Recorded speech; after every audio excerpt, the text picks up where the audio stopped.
Hi, Pamela. You're early. Let's see. Actually, I'm not sure. yeah, still I'm meeting a few people. So usually start around like 8:50 now. Oh, I like your makeup. Hi, Nicholas. Oh, hi, Nick. Oh my god, such a nice background. They are all crazy about all these background. They downloaded like so much of it. Oh my god. Okay, I think I want to download some. Okay. Oh, that's great. Jindee is here. So perhaps you want to have a chat with Jindee. Hi, Jindee. Hi, Suria. Oh, that's Hey, Suria. Hi. Okay, so I purposely admit a few person, not all of them yet. Okay. So okay, yeah. So I just give a bit of introduction. This is Pamela. So this is Jindee and Suria from Cush. Hi. Hi. Can you hear? Sorry. Yes. Can you all hear? Yes. Oh, okay. Hi, Nick. How are you? Good. How are you? First condolences on your loss of your grandmama. Thank you. Thank you. Thank you for your wishes. Yeah. All is good. All is good. Hope all is well in Bali too. You guys are not affected over there too much. I know some. Actually, not too much in terms of. I mean, people still are quite relaxed. Okay. But there are a lot of jobs already gone. Right. And people are working like in shifts now. Many of Okay. yeah. So it's have a big impact, huh? Yeah. Big impact as in not lockdown from like Singapore or Malaysia. Yeah. But Malaysia is starting up. Like today, for some reason, I don't know why there's like traffic on the road. Okay. Yes, how are you? Hi, Jindee, Suria. You are in Penang? Yep. Yes. Okay. Nice. I think Aput is joining us later, I think. Who? Oh, Aput. Okay. Yeah, Nice. coming. Okay. Hey, can you hear us properly? Is there like a break? I'm sorry. Is there a break? Is our voice breaking? Oh no, the Wi-Fi is fine. You guys tested it out, is it like prior? Yeah. Just now. Yeah, it's fine. You guys are at home right now, right? Not at the studio. Yeah. Great. Okay, I think it's fine. The video works fine as well. Okay, nice. Yeah, so we're still waiting for quite a number of people. So you guys can say hello to each other if you go know each other. Hi, Haziq. Hi, Chloe. Hi. We have a lot of new faces today. Like Hui Xin Chan or Kai Xing. Some people is leaving. And JJ, is it? Can just say hello if you want to. Hey, what's up, guys? Okay. Hi, guys. Yeah. I mean, it's still kind of people. So we usually will just chill around, just talk first, and then we'll start around 8. Yeah, I like your background, Nick. Oh, thanks. Is that your drawing? No, I wish. This is a Van Gogh. Oh! You should have put Bernardoc as background though. It's black and white, so maybe next time. Oh wow! Hi, Ling Rong. Oh, there's a lot of people. Hi, friends. Oh, quite a lot of people today. Yeah, actually, we're still waiting for quite a number of people. I think we have some stars here. Yeah. Yeah, Pei Yi, is it? Miss Pei Yi. I think it's Davina. I don't know. How many people are joining? I actually don't know. Okay. I mean, like I said previously, was it's all like my invited friends. So this is sort of like the first time I really kind of like open to public. So I just put it on Insta story. So whoever's interested. So You mean this is the first time in public? Yes. Oh, wow. You guys are excited. Yeah, so it'd be great that everyone just turn on their video, don't shy lah, unless you're wearing like pajamas, then we can just say hi to each other, right?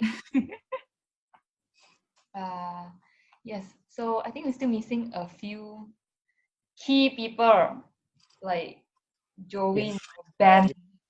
We have 10 minutes, so Yeah. you can introduce. What time is it in London right now? It's Let me 1. see whether- It's 1 let me see o'clock. whether- Oh. Can you stop first? Hang on, let me see. Because the voice is breaking, like we cannot hear. We cannot hear. I see.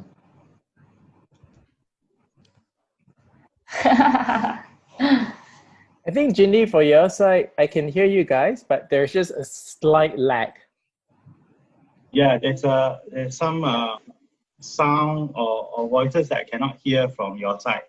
Yeah, so I'm thinking you are also hearing us with a lag as well. Yeah, So yeah. you have to talk a bit slower. Is it lagging? But it's not on our side. Or is it? On their side, their audio is there's a slight lag to it. Hey, Joanne! Hello. Hi. Hi, Yeah. Joanne. Hi, Pamela. Long time no see. Yeah. Okay. Yes. Oh, yeah, Ben is here. Yeah. Pei is here too. Hi, Pei. Davina is here. How do you actually invite people, Joyee? Like you have like a close group that you Oh shit, it's really lagging. send links to, Davina or- is here too. Yeah. I think it's a bit lagging. Sorry, what was the question, Suria?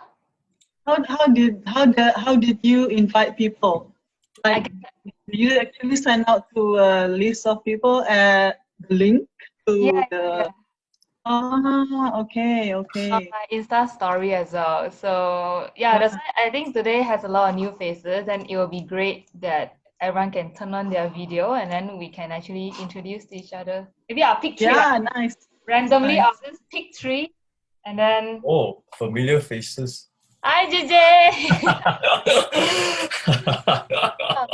Hello. Oh, Pepe, you're here. Hi there. So I think we have people at different places. Some of them are in London. We have people from Netherlands as well. Yeah. So hi, Davina. Hello. Hi there. Nice to meet you. Nice to see you all. You want to introduce yourself? I'm currently in Netherlands. Mm-hmm. I'm taking master in Royal Academy of Art in The Hague in interior architecture. So I previously was a Taylor student, but I'm Indonesian. I see. Yeah. 70%. So a lot of people here are from Taylors, in case you're wondering, Jindee. Yeah. I know about Taylors too. Yeah. Pei! Hi, Pei! Hello, hi. So this is Pei. She's I think you want to introduce yourself, Pei?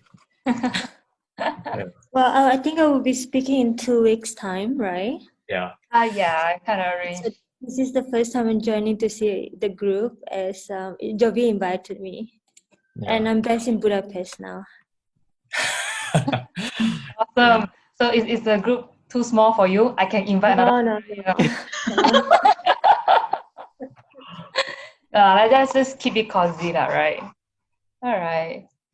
Oh wow. Wow, Ben, you really invited your whole batch here, is it? Almost all your friends here. Yeah. And Pamela Kawa is here too. Yeah, I noticed. Yeah. I'm like, sorry, no video from me. Why? Let me show Yasmin. Time, so I am the host. Do I have the say in this? Kawa, I'm so sorry. You're probably gonna hear the same thing from me again. it's all good, no problem. Nice to meet you, Kamal. My name is Joyee. Nice to meet you, Francis. Yeah. Hi, so hello, he- Joyee. She's the host. She's the real host. Yeah. I'm Shadow. So you're the co-organizer. Okay, let's see. Okay, so we have 5 minutes. Let's see who else haven't introduced himself or herself yet. Okay, so Wei Sim. yes, hi, Sin. Hello, hi, I'm Sim. Currently working in Malaysia. Awesome. Yeah, working in nucleus design. Just came back last year from London as well. So, yeah. Oh, I think That's from all. Previously from Taylor's as well. Yeah. Wow. All defectors. It's all defectors. Be like a Taylor's reunion. Yeah, actually I recorded Yes. and then I sent it to Taylor and claim money, right? Like I'm helping them to promote. You also actually from Taylor, Joyee? No, yes, I'm from Taylor. Yes. Okay. From also I wouldn't have known them, right? I couldn't be that famous in Taylor's, right? How about Paul? Paul Lee Chai. Is it? I saw a name there. Hi, I'm actually still in Taylor's semester 5 actually. Oh, awesome. Bachelor or master's? Bachelor's. Introduced by who in?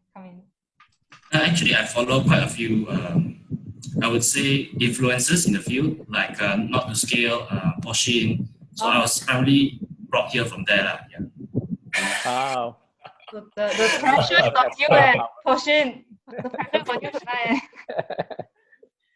Oh. Okay, I'll have Sabrina. You join us for the first time. You want to say hello? Is Sabrina there? Oh, no. No, okay, then. Where is Salem? I'll just kick you out then. Where is Salem? Hi. Hi, Sabrina. Hi, Sabrina. Sabrina, I'm Sabrina here. I think they're just laughing at you. I'm also from Taylor's. I couldn't turn on my video because I'm outside right now. Wow. See, first Oh, correct. Thank you. Okay. Maybe you want to introduce yourself for a bit, like where you are right now, or. Also from Taylor's, graduated in 2016, I think, and then did my master's in DR, Germany. So now I'm still in Germany working. Oh. Yeah. Awesome. Okay, so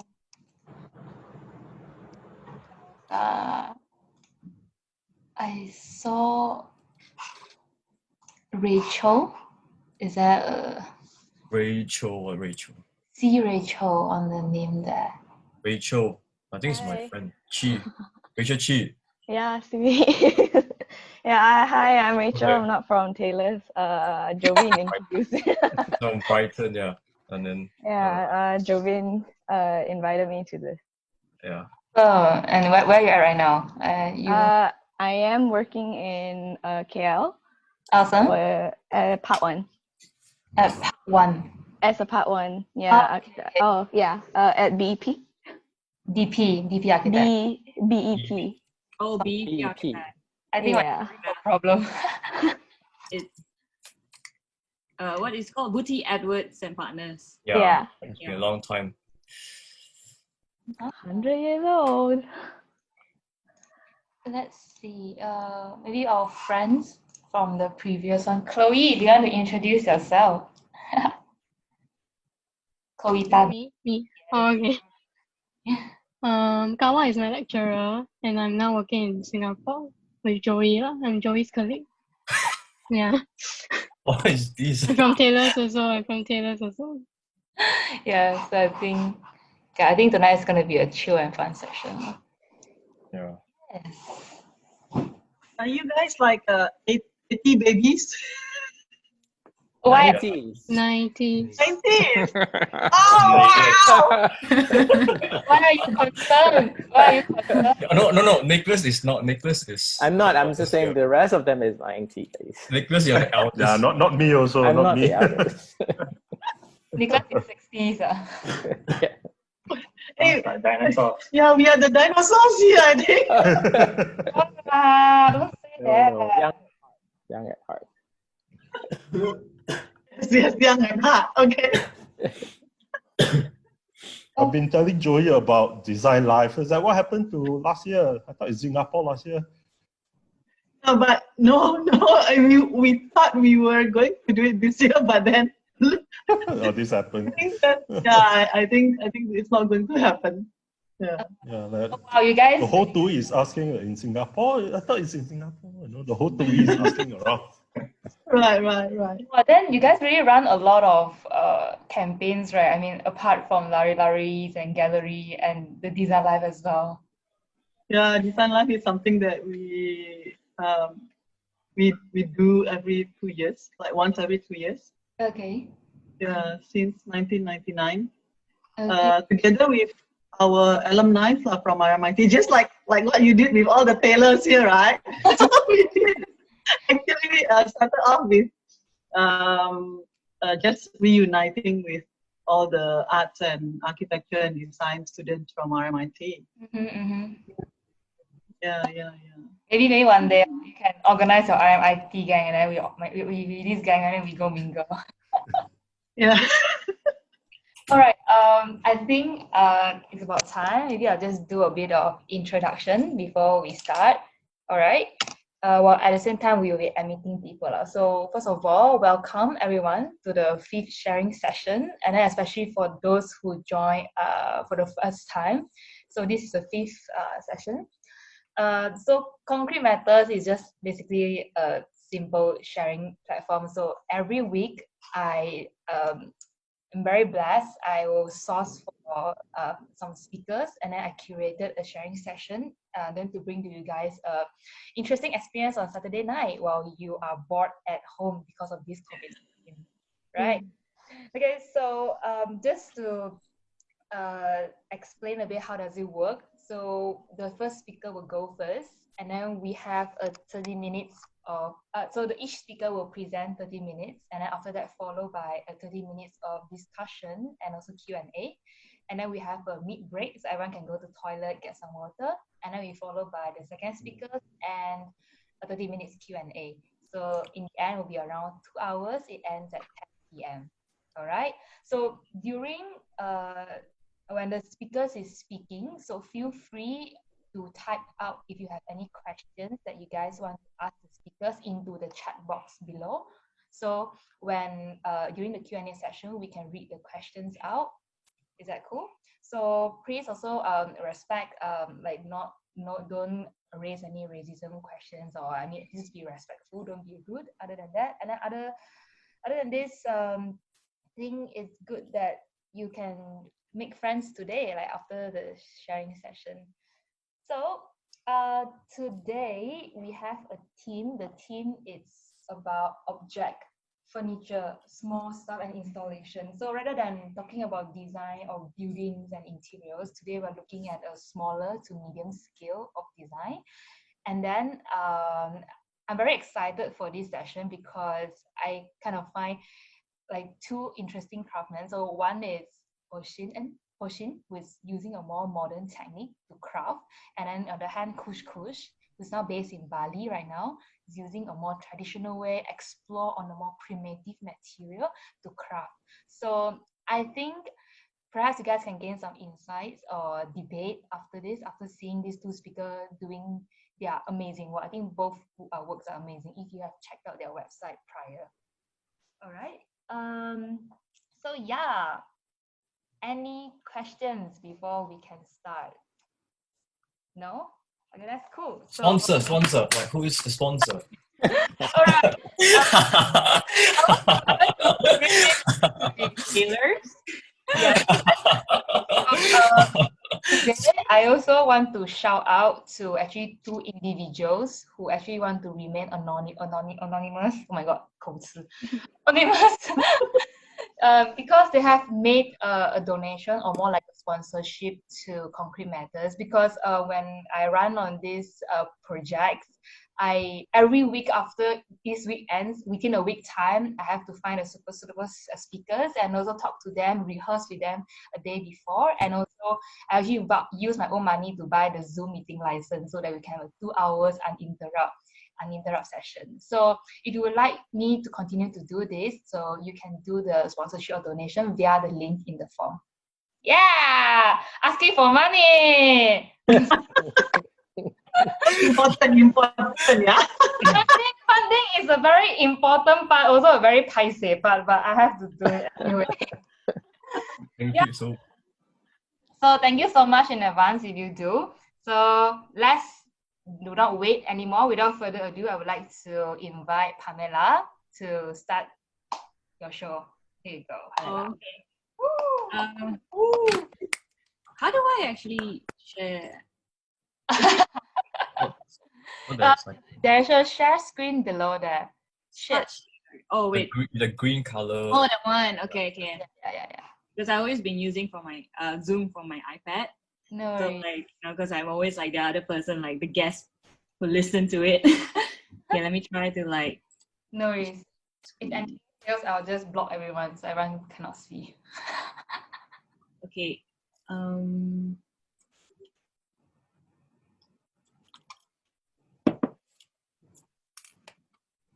Okay. So I think I'm just gonna like share like 2 of my projects, and Joyee told me that I should also like maybe just like, you know, maybe share some of my experience and how like my experience from, you know, studying architecture, and then after that like doing what I'm doing right now, so you guys get like an idea like how it transitions and stuff like that.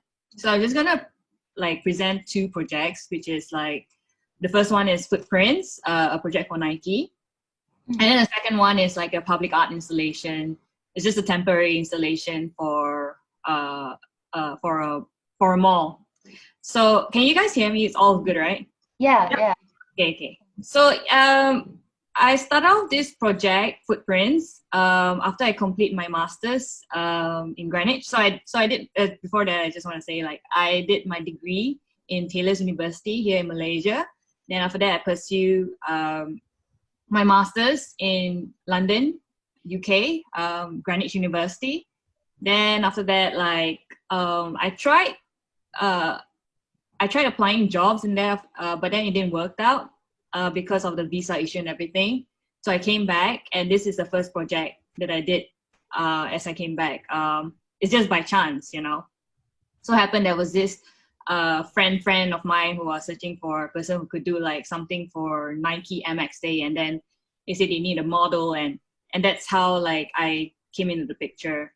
So so basically, yeah, this project is called Footprints. So basically, there was this organization called Masses. They are in charge to like to organize this event called MX Day. It's like an annual thing, you know. So initially he wanted me to actually just design like a architectural building, which is half of like this building, the Center of Pompidou, and half of this shoe, because like because the designer of this shoe, his name is Tinker Hatfield. He was actually inspired by his visit of the Center of Pompidou in Paris, and that's how he came up with this design. So it's like the whole idea of this shoe is that it's, you know, it's the whole inside out. It's lightweight, and that's why it's called like Air Max. So I actually proposed to him like, oh, instead of doing like literally like a cake, half building, half, you know, shoe, what if I have like what if there's like a different take to it, like it's not so literal, but it still embrace the languages and the elements that celebrates the Center of Pompidou and the shoe itself. So yeah, then he was like quite he's up for it, you know. So yeah, like to talk about like Center of Pompidou, which is designed by Renzo Piano, Richard Rogers, you know, it's like, and a bunch of architects. And what's so unique about this building is that it's, you know, like it's a whole inside out concept, and, you know, all the things that you want to hide in the building is like kind of exposed, and they kind of like paint it in different colors. bright colors, so it highlighted like the aircon duct, service pipe, whatever. So it's just showing like how the building is sort of like breathing, and it's something's happening, something's moving. And this is very much inspired by Cedric Price Fun Palace concept, which is like this whole place is a constant movement, and events takes place. Like it's always a constant celebration inside, but what is only like permanent is this like lattice like structural that is like it's just like a permanent thing in there, but everything else is always constantly moving or happening, or stuff like that. So I think the first thing I did is that like I look at the footprints of the shoe, and I thought like, okay, this is something I just want to highlight first, and the designer did mention that like one of the special feature is like this air bubble thing that he insert inside, which helped with the cushion. And he just like similarly like the Centre Pompidou is like you want to see what's going on inside as well, So so the first thing I did is that like I created a footprint that reflected the shoe, which is this is the first one. And second of all, it's like I started designing like a different variation of movement, like of a footprint, like a floor plan kind of like method, and just like play around with it to just create different movements. And the whole idea is that once you overlay it, you can see like a really interesting transition. And then again, like Fun Palace, like it has to be very skeletal. You can see inside, you can see something's moving inside. So it's like I started layering up and designing the overall shell of the shoe. So these are like the primary structure of the whole model. And yes, like this is how like showing an example like how we slowly assemble this model together. And this is a friend of mine here. She actually studied architecture with me back in Taylor's and in Greenwich. And because this project, again, like I just graduated Greenwich and I never done this kind of scale of work before. So it's like, I'm so thankful that I have a friend who's also from a similar background. To, like we can encourage each other, like, hey, I think we can do this, like, and thankfully she was there to like, to help out with the parts, to give me like encouragement. And she also helped out like design some of the layers as well. So yeah, I think like I just want to highlight like, like, because, if you're taking like, if you started doing something that is like so different, so radical, or like, it's like, it's good to have a friend to back you up. Yeah, so this is like the side view of it. And this is how the model looks like. If you guys want to know how big it is, it's probably like A1 size, huge, or AO size, sorry. AO size, huge, like lengthwise. And yeah, this is like the top view of it. So you can see like the transition of the layers of the footprints. So this was like displayed on, this was actually recorded by Masses as a video form, like the process. And also it was displayed during one of their sneaker events as well. So yeah. So this is just a video showing like 360-degree view of the shoe.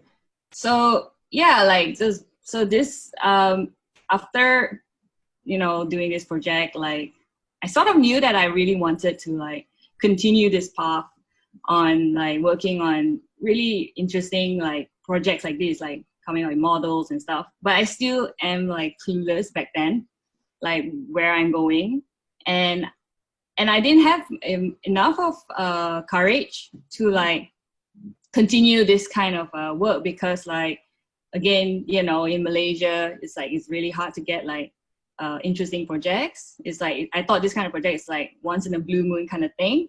So I actually joined architecture practice here in Malaysia. It's called DTNM Architect. And then I worked there for like almost 2 years, and I enjoyed my experience there, but it's just that I felt like, okay, I felt like I sort of learned enough, but I knew that like, I think after 2 years, I still feel like, okay, I still want to do my own thing. But this time I felt like I have more courage to do something on my own. So yeah, like, and then like, after 2 years working in there, I left the practice and started doing my own thing. And then it took me 1 year, I would say, to experiment like different mediums. Like basically, like I started with like product design, like vase design, to jewelry design, and then after that, like towards end of that year of like being alone, I landed this project. It's called Eden. It's a huge public art installation, which kind of like helped me with my following project. So I'm going to explain to you about this project right now. So basically, who was it? I think the agent of this mall say they want to do a mall opening thing, and they want to have like an art installation just to attract the people who come in to the mall. And this is their brief from the client, okay? Say, oh, because the mall is like a nature concept because it's open air. And then it has to reflect with green, it has to be Instagrammable. And then because I did the Nike shoe thing, they actually gave me this picture to say like, oh, maybe you can do something like this, you know? And then it's like, so I was like, okay, I get it. Then I told them like, you don't have to be, again, you don't have to be so literal, you know? And again, like, I understand why they want it to be Instagrammable. It's just, it helps boost exposure, you know, commercial and, you know, revenue and everything.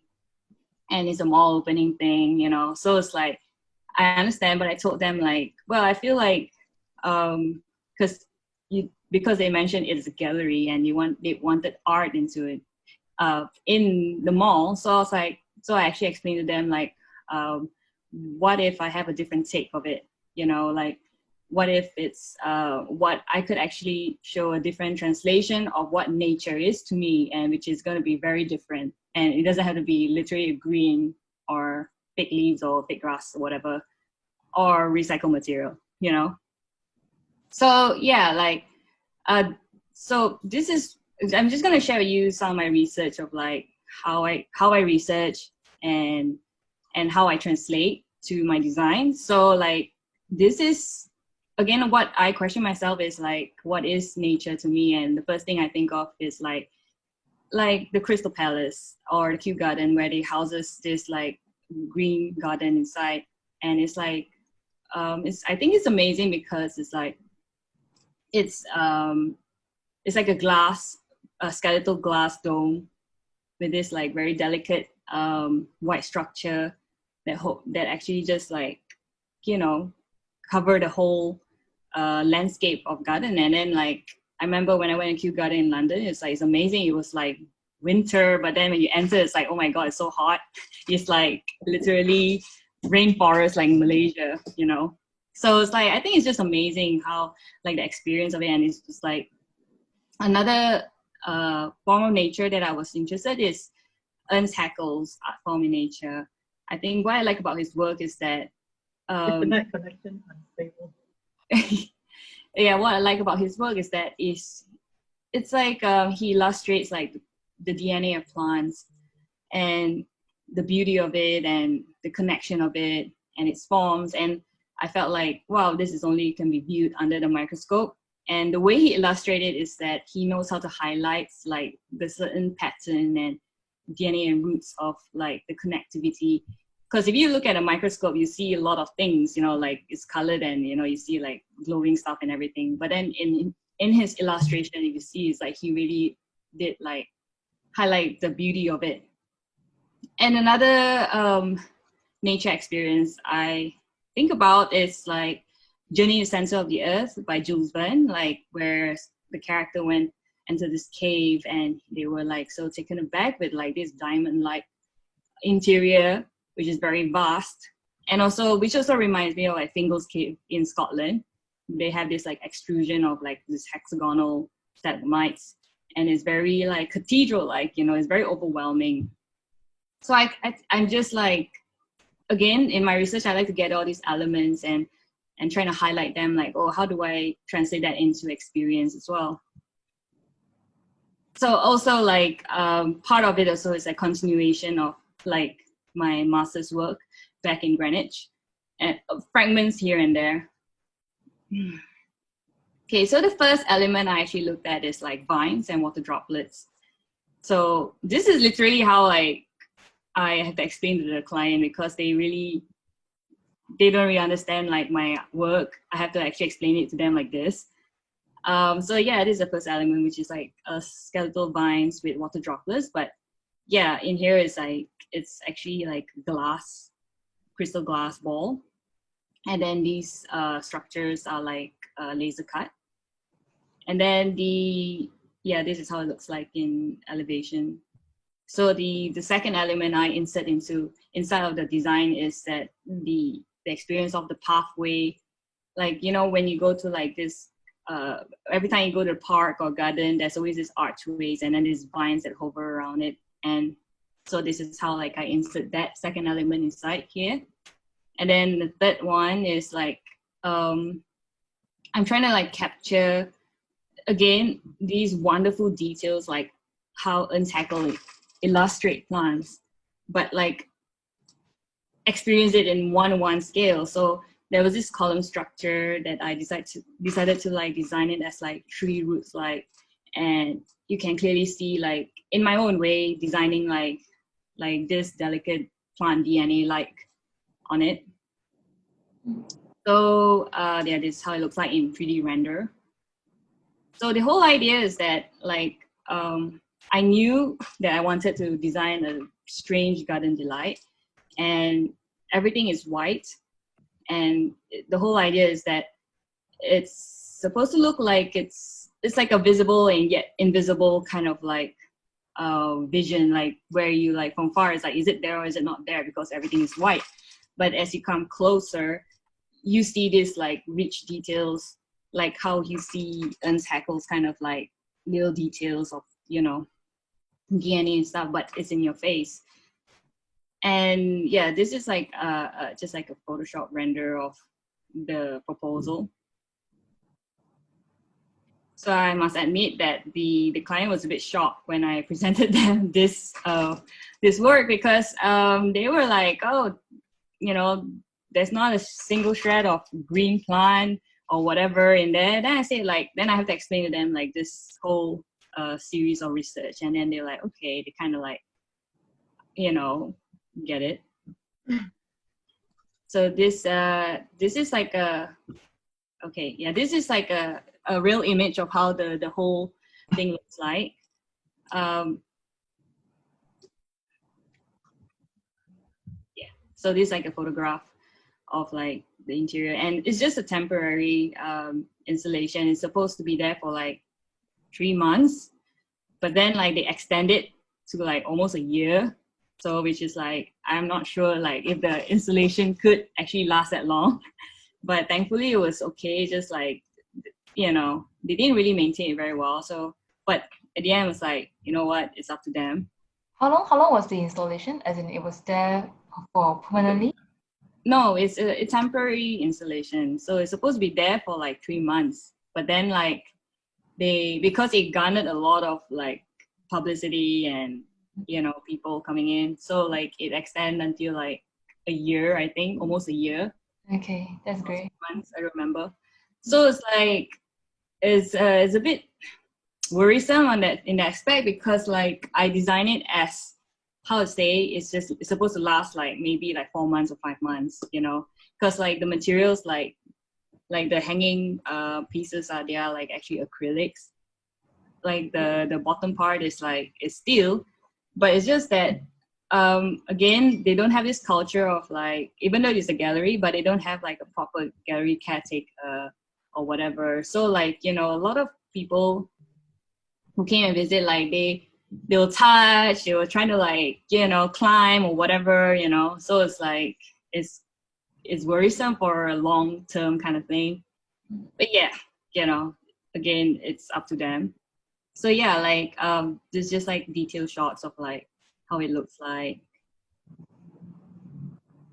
Yeah, this is like a detailed shot of the column structure.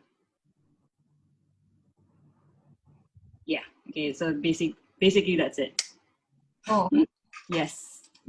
So so like yeah, after like completing this project, like that helped me a lot with like with more incoming project, which is mostly like public installation kind of related project, which is a good thing because I was worried like, oh, where does this go, you know?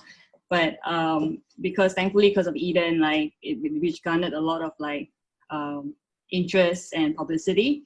I think that helped me with like like following projects like projection and event related and stuff like that. So it's like it's really good after that. Like ever since then, like I've been like doing mostly this kind of project. But I'm hoping to like work on like various type of other projects like to furniture, to like jewelry again, and you know, even buildings, you know. But it's just that I just have to see what may come, you know. I see. Yeah. I think for those who actually been in like KL for a while or been active in the creative scenes, definitely knows you. But I think like you are one of the young designers in the region. So perhaps you want to talk more about your studios, why you decided to start up with studios, and then what are difficulties to start up a studio at such young age, and then with the publicity that you have. Okay, I mean, like, there was this, I reached one point where, like I been receiving a lot of projects, but I couldn't work on it because I'm just alone, and it's just too much to handle. So I decided, like, you know what, it's time to, like, take it more seriously. Before that, I'm going to explain myself, like, what does my studio do? Like, so basically, like, I like to explore, like, in various fields, like in art, design, architecture, but mainly it's architecture, because I feel like architecture is quite infinite for me, and you know, I felt like the way you explain the design process behind some of the works is actually in a way related to how we do architectural design somehow. Yeah, it's like, which is it's actually the same attitude. Yeah, the same attitude that I did, like, which is just applied in this in the design and whatever project you do as well. So it's like and then so I decided, like, you know what, I think it's time to take it more seriously, because before that it's just I've been like solo and just alone. And last year was really good. I received 3 major projects, so it's like it's really good. So I thought, like, okay, the following year I think I should like take it more seriously, like try to form like a studio. But I could only hire one person. He's actually here, like, you know, among the meeting. His name is Safwan. He's actually here listening quietly. So yeah, it's like he and I so this is like the first year. We started like February this year, and we so like the whole idea is that I also want to continue to like research on the things that I wanted to research all the time, because previously I've always been waiting for like job requests or interest, you know, commission, and then I'm like, okay, I'll just adapt to like what comes to me and what I can do on my table, that kind of thing. But now this time I want to take it to the next level, where like I want to question myself, like what else I want to experiment on, what else I want to research, and that's where the studio comes in, and that's where I could like, oh, maybe I could start brainstorming and you know, brainstorm with someone, bounce some ideas and take it more seriously, you know. And then like, and if projects comes in, I could also like delegate the work as well. Yeah, so that's the whole idea of my studio. All right, cool. All right, thank you. So perhaps I can look into the chat. I think someone asked, oh, hi Safwan, you want to say hello?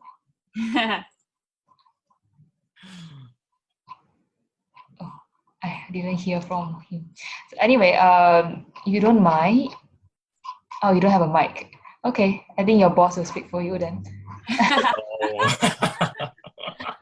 Okay, I think the first question's from Edmund. So most of your primary references are sourced from Europe culture. Is there a reason why those are used instead of local Malaysian reference?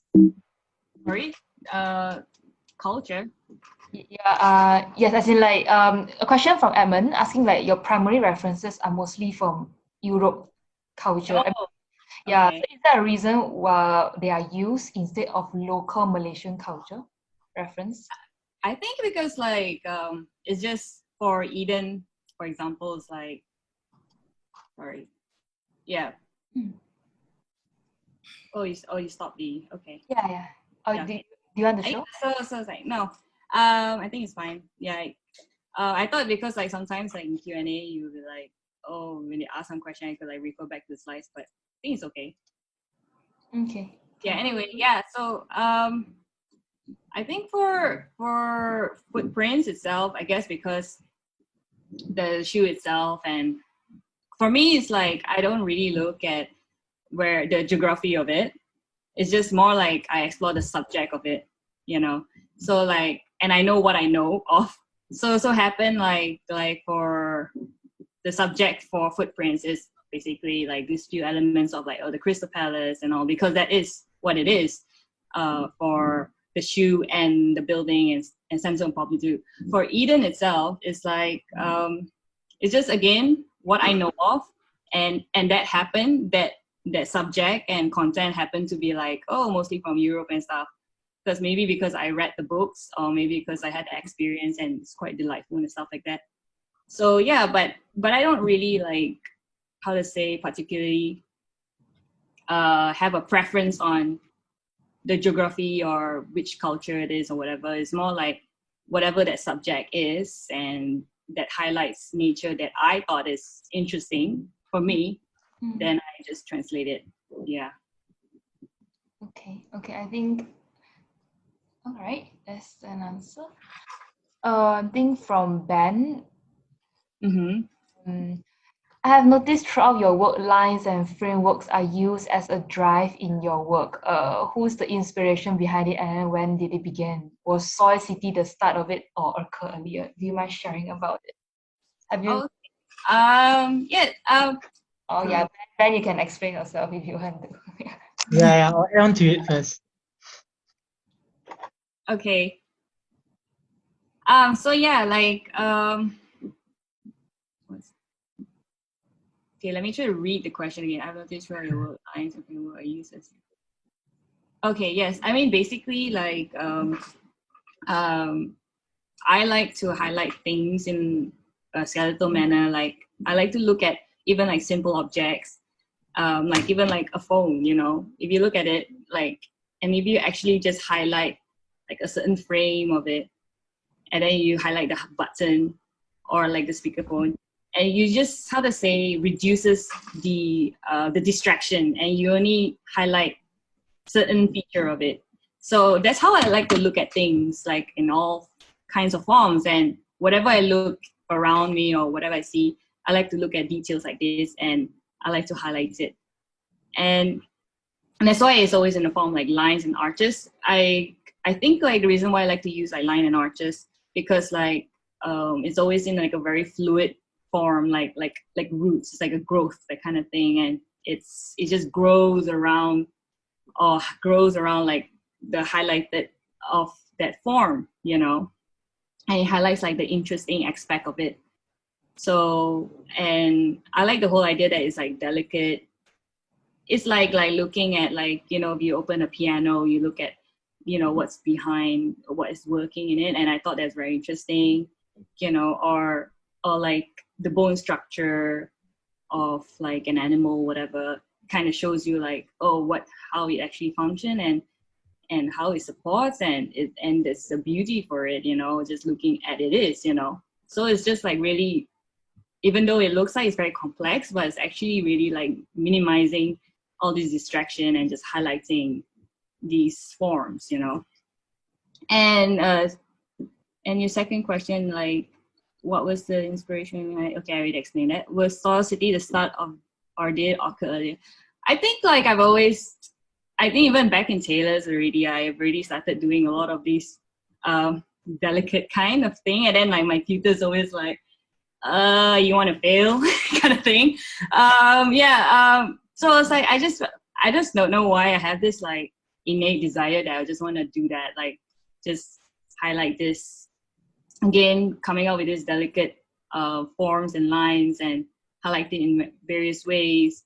So for me, Soil City and like ever since I did pursue my master's in London, I think that taught me to question design, research on design, and understanding content and translate it. And so it's like adding more depth into your research and your work. And so like Soil City and another project I did, Mapamundi, was an example of like how I actually, like, if you look at Eden and Footprints, it's like a similar method how I did my previous project back in Soil City, like back in London, which is like, again, do like really insightful, thorough research on your content, your subject, and then try to like curate it, and try to like, extract like interesting information on narrative and weave it again in your own narrative, and how do you actually translate it into your form. And that's why it's like, it's like a representation of different things. And some people ask like, what is your inspiration behind your work? Which is like, which is basically my research, which is, whatever you see, what I just shared with you, the content, and that is my inspiration. Yeah. Right. I think what I want to say is because I really admire the identity, I would say, or your branding in your works and the consistency throughout. So I was just wondering if it's a calculated move or it's, it comes to you naturally. Because if it does come, as a calculated move, then I think that's very brilliant. Because for you to just decide on what theme to go with as a identity of an artist, that's very smart. But I think hearing from your explanation, it comes off naturally. So I also want to ask, in terms of how would you come up with your research? Because I think I've sat in through your presentations and how you describe the thought process behind it. Your research tends to be very encyclopedic, like very historical drawings, which I feel gives very strong, substantial support and explanation to your design process. So how do you go about starting off your thought process, and where do you search and stuff like that?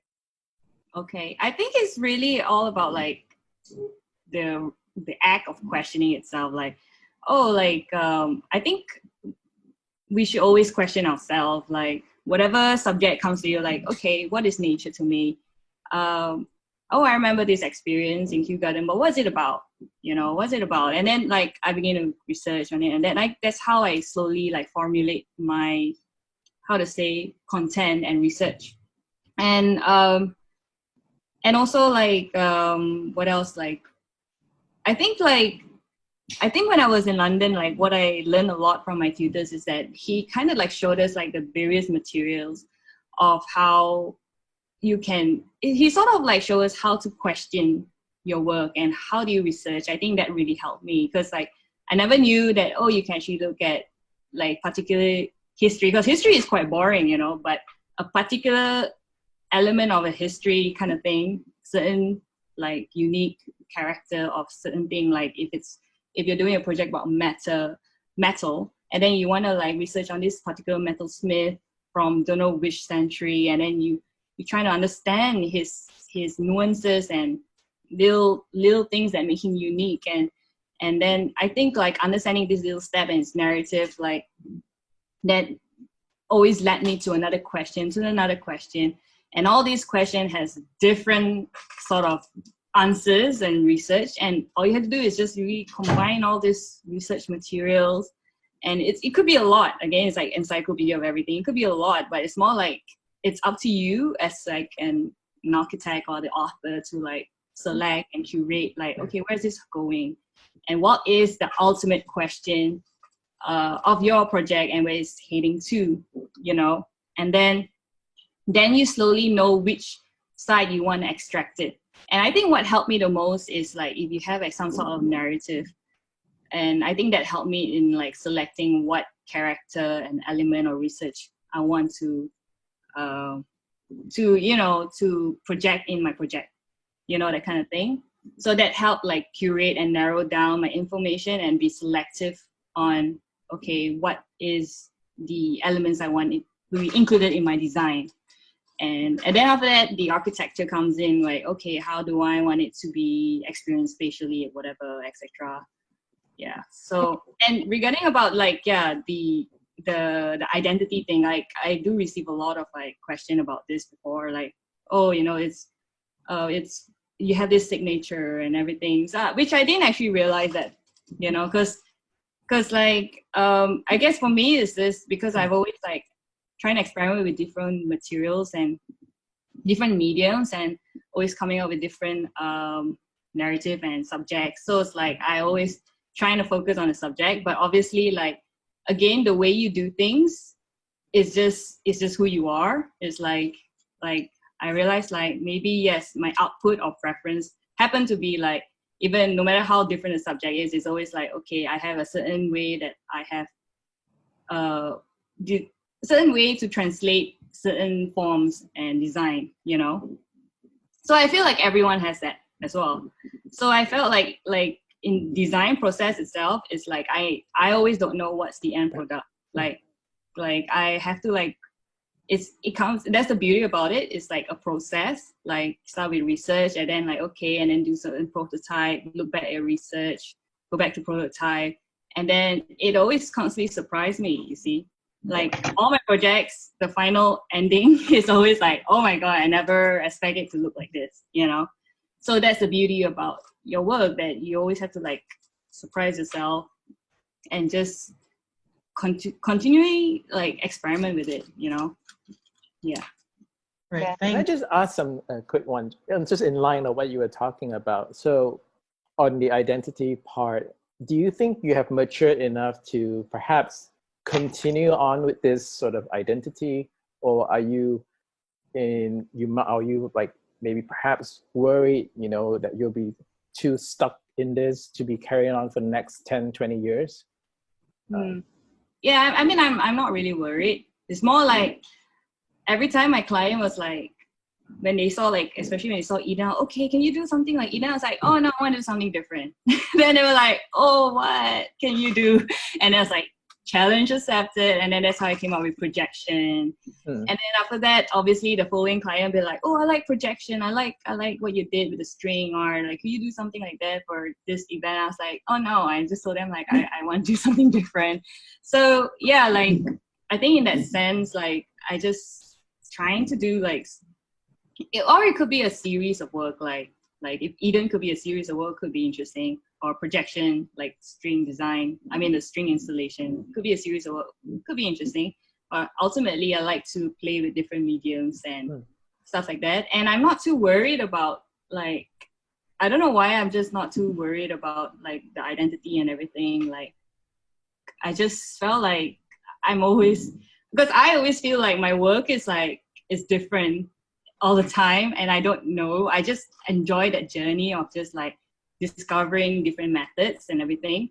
And then so happened that method, they say like, oh, I could still see your Pamela signature thing, and then I was like, oh, okay, yeah, okay. You know, that's, I mean, like, that's the only thing I could do, you know, like, but for me, it's just, again, like I like just exploring new fields and avenues and new mediums and see where it goes, you know. Yeah. I think I just want to add on one question. I think also in line with Nicholas and Ben asked, and also Pei asked in the group as well. It's like you explained, when you approach a design, you come in with a more designer kind of hat, I would say, like you analyze and then you reference to historical excerpt and also all these drawings and buildings.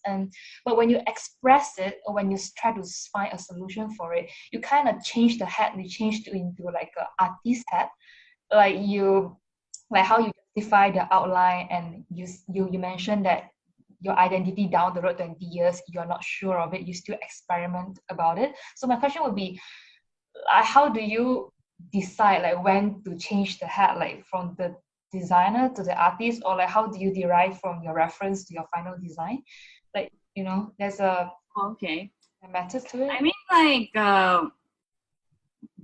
I think again, it depends on the project and what is the project about. That's how I always look at it. Like, if it's a project about, it's an installation that engages like the public and everything, then okay, like the take is like, how do you create this facial experience?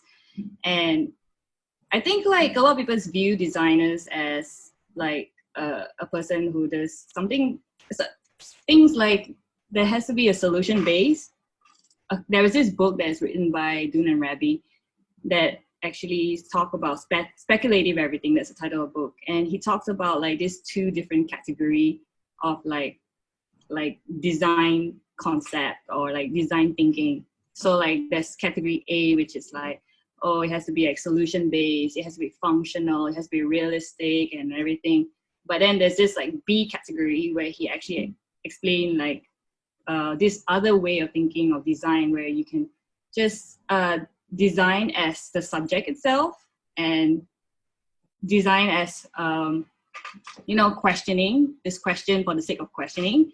You don't have to force yourself to find answer for it. It's more like you're just curious of like, you don't have to like force yourself to like, it has to be morally right or it has to solve some problem. You don't have to like hold this responsibility.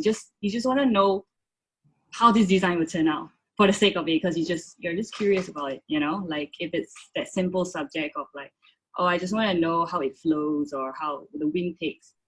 And then there's like, then someone will ask like, why? Like, well, because I just want to see how it goes, it's like, does it help with the, the environment, wind generation? So it's like, again, it's two different thinking. And I feel like us thinking and constantly questioning things, just you're not like limited to this you're not limiting yourself with this like constraints, and you're able to pursue and push further on much deeper question about whatever subject you're exploring. And that really helps because what sort of work it is, everyone has their own takeaway. Like, for example, like if you guys heard of Lebesgue, I've taken a lot of learning and inspiration from him, and he's known for like an architect, like a paper architect, who just draw and has a lot of like deeper questions about in architecture, but it's like nothing to do with the buildability of it. But as I read the things that he wrote, it's just like, wow, I'm so taken aback with like, and that taught me how to question like my design, or question the scenario of understanding people and culture and everything. So I think that helps me like question my design or question my work in every aspect, in every angle, kind of thing. So sorry, what was the question again? I keep like getting zone off. What was the question again? My question is more like the design process, but you somehow partially answered it.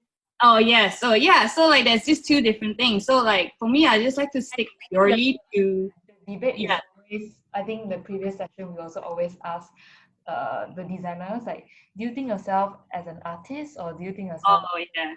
I mean, I just look at myself. I just call myself an architecture designer. Because I feel like, again, architecture is quite infinite itself, and I feel like I think I've seen a lot of architects who've done a lot of different various medium. They do furniture, jewelry, whatever, So I was like, so that gave me the idea, like, it's fine, really. I think it's okay, whatever hat you're wearing, but it's more like what you produce. Because, like, it just, again, like, disciplines and fields are like merging right now. It's like, it's just, it's inevitable. It's like, it's bound to happen because that's how we sort of like progress and everything. So it's like, for me, I think what's important is just like is who I collaborate with, what I'm interested at first, okay, and what's my research background and stuff, and who I collaborate with. So like, even though like I may not know like toilet design or whatever, but if I want to design a building and maybe I'm lacking in certain aspect in architecture, like, you know, the managing part and, you know, the buildability, I'll just collaborate and work with a project architect, you know, and see how it goes. So I felt like my work has always been a collaboration in many different disciplines. Like I work with a string specialist, I work with a metal specialist, you know. So it's just, again, I feel like I'm that kind of like designer is just work with different, the key is collaboration, That question kind of relates to Joeyn's ask. So what was the fabrication material? I think especially related to the Nike project or the Eden project. So what was the... they're mostly laser cut. I think that I mean, just a quick one, like the Eden project, like because the scale is a bit huge and the laser cuts, I don't know about like the digital fabrication in Malaysia yet, but like how do you manage to get it to fabricate, also like sort of manage it to construct it on site?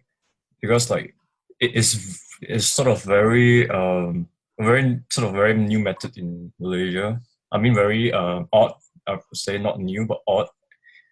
Unconventional. I think I feel the secret that the arch is actually metal. You have to tell them. Yeah, the arch are. I mean, it's like, again, I get what you mean, Joeyn. Like that was like some of my first few years I have when I started doing projects. So it's like in London, it's like there's so many types of fabrication. There's like arms, CNC, you know, it's so advanced, and then like coming back here is like it's so hard to find this kind of fabrication. So like but you know, like actually if you actually do your own research and explore and ask around like manufacturers and stuff, like you could actually find, you may not be as advanced as, you know, in one overseas, but you know, it's like because they didn't have the chance of doing, you know, unconventional design projects like this, but they don't know. So for me, it's like, again, that's where the prototypes comes in. Like I always have to test it out, discuss with a metal specialist or an engineer if you have a friend. But for me, it's like I just talk to the specialist. I say, hey, so like if this metal and this metal weld together and stand this long, what do you feel? Like strong enough and stuff like that, you know. And then I have to like produce like prototypes. Like I'll do like a smaller scale prototype. Because you know they don't understand drawings, so it's like and because the design is so organic or complex, I have to like show them like smaller prototypes and fully understand. Excuse me. While we are on that, while you're talking about the differences between two countries, I'm having a similar background as you at the moment while working in the UK. Since your field that you're interested in is so niche in Malaysia, like doing installations or like the works that you're interested in doing is not as there yet in Malaysia. What prompted you, or what's your initial thoughts for yourself to move back to Malaysia to work on this? I mean, like I didn't have a choice. So it's like I have to come back because like my visa expired. And again, I really wanted to stay in London because I thought like, oh, that's the only way, man. It's like the only country or somewhere in Europe or America, whatever, that really celebrates like, you know, design art and stuff. But then, you know, it's like I didn't have a choice. I felt like it's kind of like like God's calling in some way that I should just come back and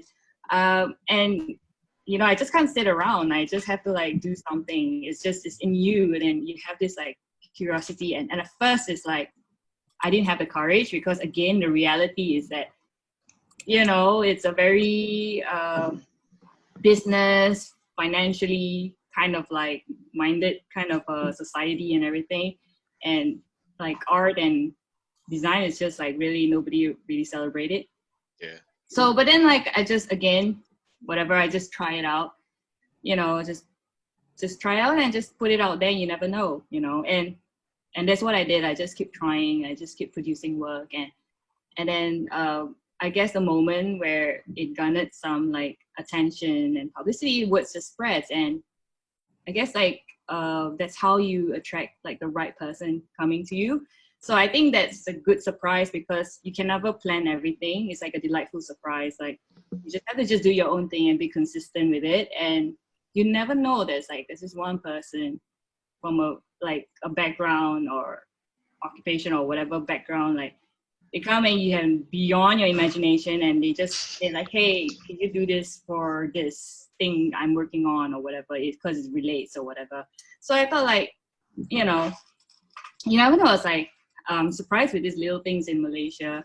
And I guess also the client did tell me like, because they never seen works like this. Like even when I presented Eden, they were like, oh, are you sure? Because it looks like overseas level, like you've seen in, you know, Venice Biennale or whatever. Like, are you sure you can produce this? Do we have the technology to do this? And I have to like work on convincing them, like showing them, yeah, I can show you my prototype. I can show you this, you know, so just to get their, how to say, their trust. And then once like Eden is constructed, like I think a lot of people in Malaysia like start to believe that, wow, like we could actually produce this kind of work and it doesn't have to be like so literal. Because I told them like Eden, for example, like is like everyone has their own takeaway. Like what if like it's not something supposed to be just other than just being Instagrammable or whatever. It's just like what if like it leaves you thinking or it leaves you contemplating or it questioning you in some way, because everyone has a takeaway and that leaves a deeper impression in you, in the visitors. And I think that's way much more interesting than just, you know, having like a nice background kind of thing. So yeah, it's a combination of like educating them and being consistent with your work and just, yeah, keep trying. Pamela, I have a question for you though. I mean, what do you see yourself doing this kind of installations project in Malaysia, or perhaps like what you say earlier, there might be an opportunity for you to do some sort of international exhibitions.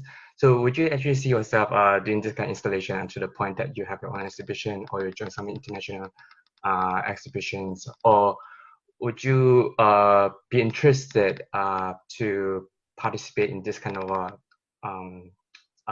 similar events? Because I do know a few people in London and they are in this kind of field as well. I'm not sure in the future, let's say if that opportunity, would you want to grab this chance? Yes, of course. Yeah. So yeah. So basically, my tutor, I'm studying in University of East London. My tutor is a main host and organizer for London Festival of Architecture, LFA. She's a main organizer, and then she works really closely with Mayor of London. So let's say if there's any kind of opportunity out there, if let's say if by invitation, were you able to like to give it a go? Yes. Of course. Yeah. Yeah. Make your way back to London then. Yeah. Get back to London. We just agree that we all should just come back to our hometown. Come back, do your work and exhibit out there. I mean, it's not a bad thing also going back to Malaysia. I believe a lot of things you can do it in Malaysia. I mean, like for those people who stay in UK and study in UK, there's limitations everywhere, but it's really depends on how we're gonna bring it forward and then to make something out of it ourselves. But yeah, sorry, my question was like, would you see yourself doing your kind of own exhibitions in maybe like in 5 to 10 years time? Is that something that you're working towards? I don't know what I see myself. Actually, until now, it's like, I don't know. Because every time, a lot of things surprise me. And then all these like project requests surprise me as well. So it's like, so I just, for me, it's just like, I ultimately just would like to reach this goal where I could like design whatever I want, have my own studio and design whatever I want, like Olaf Elias and that kind of thing. He's like I'm not really an artist, I'm not an architect, but he does everything, you know, that kind of thing. So it's like, and I like his studio, like where he could actually just work with different specialists and just do whatever work. And I would love to reach to that point where I want to be able to do whatever work I want to do, you know, like design a bus or a bridge or whatever, you know. Yeah, that's for me. And yeah, like actually I've been receiving some requests from like overseas as well, like international. And I think like this is something I spoke together with No to Scale, like that, because both of us are also from Greenwich and we came back here, and we actually think like, yes, even though like our environment don't really celebrate or support what we do sometimes, but I feel like it's okay. We just got to keep doing what you do, and your work could actually travel thanks to the internet. You know, like your work could actually travel through, you know, through medias, and then through word of mouth, and also like you can collaborate with someone from overseas to work on a project as well. So yeah, I think like again, like my mindset really changed. Like coming back here, I feel like, yeah, I kind of want to stay here. But I like the whole idea where I still could, you know, have my work travel around, if, you know, because I felt like that's really possible, you know. It's like it could happen, you know. So your studio could be based here, but your work could be in elsewhere. Everywhere. Yeah, so it's okay. Yeah. All right. Okay, thank you for answering. Thank you for your question. Thank you. Yes, that should be our last question already, because we already an hour for the first speaker. So right now we can have a small break if you need to go to the toilet. If you have any more questions, we will leave it to maybe towards the end of the session. Is that all right? Yeah, so thank you, Pamela, for your sharing. I think that was quite insightful. And I think I really like the example of you coming back to Malaysia, albeit all the restrictions, and then taking the opportunity to really share your work and inspire the locals. I think that is very important in a sense that to elevate the culture here. Even though like what Junhao did in Penang last time for the star installation at the abandoned building, and then the locals, like even those hawker store uncle auntie, they come and see. Wow, to them, they didn't know that putting a few light tips together is actually an art. So like you putting a few plastic laser cut is a more representable of the idea rather than just putting green pots to become an Instagrammable place. You see, so I think we need more people like this. And then after you learn or work, gain your experience overseas, come back and then contribute your own country and make your country proud, I suppose. Yeah. Yeah, thank you. Hey, wow.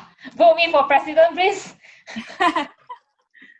Yeah. I mean, there's one thing I would like to add on also. Like I remember I had a conversation with June, because he also studied in London, and you know, we actually like shared like our experience there. Like, wow, when we were in London, it's like so amazed with all these works around us. Like there's always new installation, new talks, new like whatever artists you see in the internet, you can actually check them out in like some museum or whatever, you know. So it's like, and you're constantly like receiving all the time, and you're like so contented with everything, you know. But you notice like, because you're always receiving all the time, receiving like, you know, look so amazed and overwhelmed with all their design and everything, and you just didn't do anything, and you don't even know if you could do anything. But then like when we came back to Malaysia, it's because it's like nearly absent, it's like you gotta do something. So that's where you had to start like giving and like, okay, we have to do something, you know. Yeah. So there's something like I thought it was like you know, an interesting take of what he said, and I was like, oh yeah, that's kind of true, you know. Like you realize that like you gotta do something as well. Yeah. I see Haziq nodding there so hard. Are you coming back? Please come back. Haziq, come back. He actually organized he had organized the London one of the exhibition for London Architecture Festival, if I'm not mistaken, right? The housing. I mean, it was a very small part of it. Wow. Oh, it's for you, man. But yeah, I completely agree with what you said. I think once you're here, like I think that's part of the limitations that JJ was mentioning about as well. Like when he said you have limitations anywhere you go, that's one of the limitations of being overseas. You don't have as much power or connections, and it takes a while to build that up. Being in your own space, being in your own land, you have like voice basically, and you have power. Yeah. But I think it's really nice to see your work back home. I think it's inspired a lot of people. Yeah. Thank you. Yeah.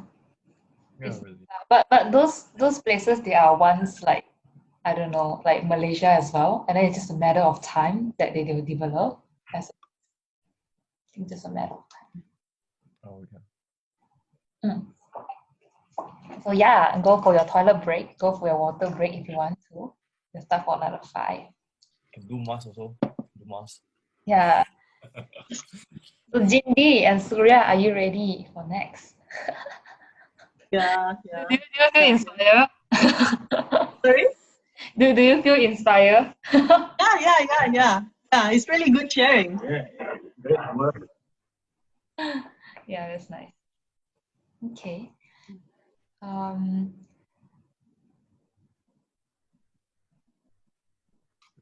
Wow, there's like 35 participants.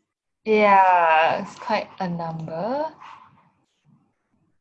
But some of them are quite quiet. Was Eden your largest project, Pamela? Would you consider Eden to be your largest installation? I think Or project was- is larger. I don't know.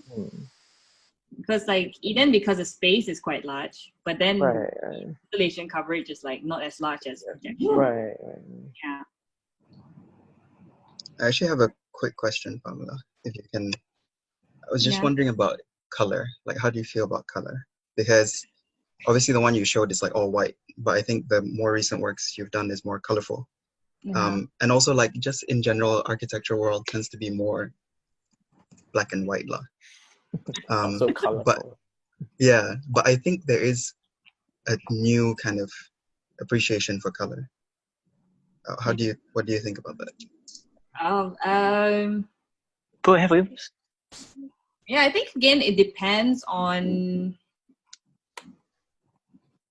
the direction of your the work itself. Like if it's the kind of work that so happens has something to do with colors, like say for example like because like the footprints and Samsung Papadou and everything, it's just like celebration of colors and stuff. So it's like again that's where I studied the palette of colors.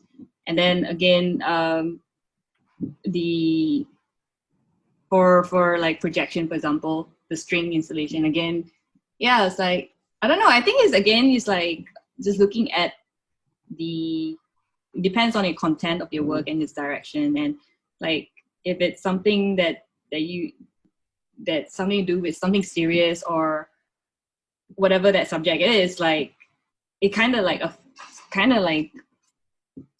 affects your decision on the color itself. I feel like it just comes along with that. I mean, that's how I feel. Yeah. But like actually I was like I think again when I was in London, that's where I began to understand about colors again. I think because like again in there it's like you see all kinds of work, like so many kinds of different materials, from like something raw like clay to like plastic and everything. It's just like trying to understand all these various methods and the aesthetic behind these colors and everything. I think that really taught me about understanding different materials and colors, and how they come along together very well, like naturally or whatever, and how it plays a role to like in influencing people's behavior or whatever, that kind of thing. So but I just don't limit myself like whether like I should do something colorful or what. Again, it depends on the subject of your design.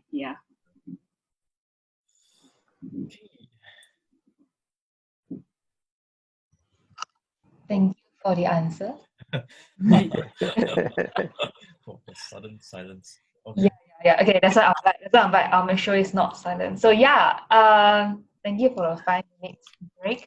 Right now, I think we can start our second session. So I think I admitted a few newcomers in. So hi Eric, hi Edward.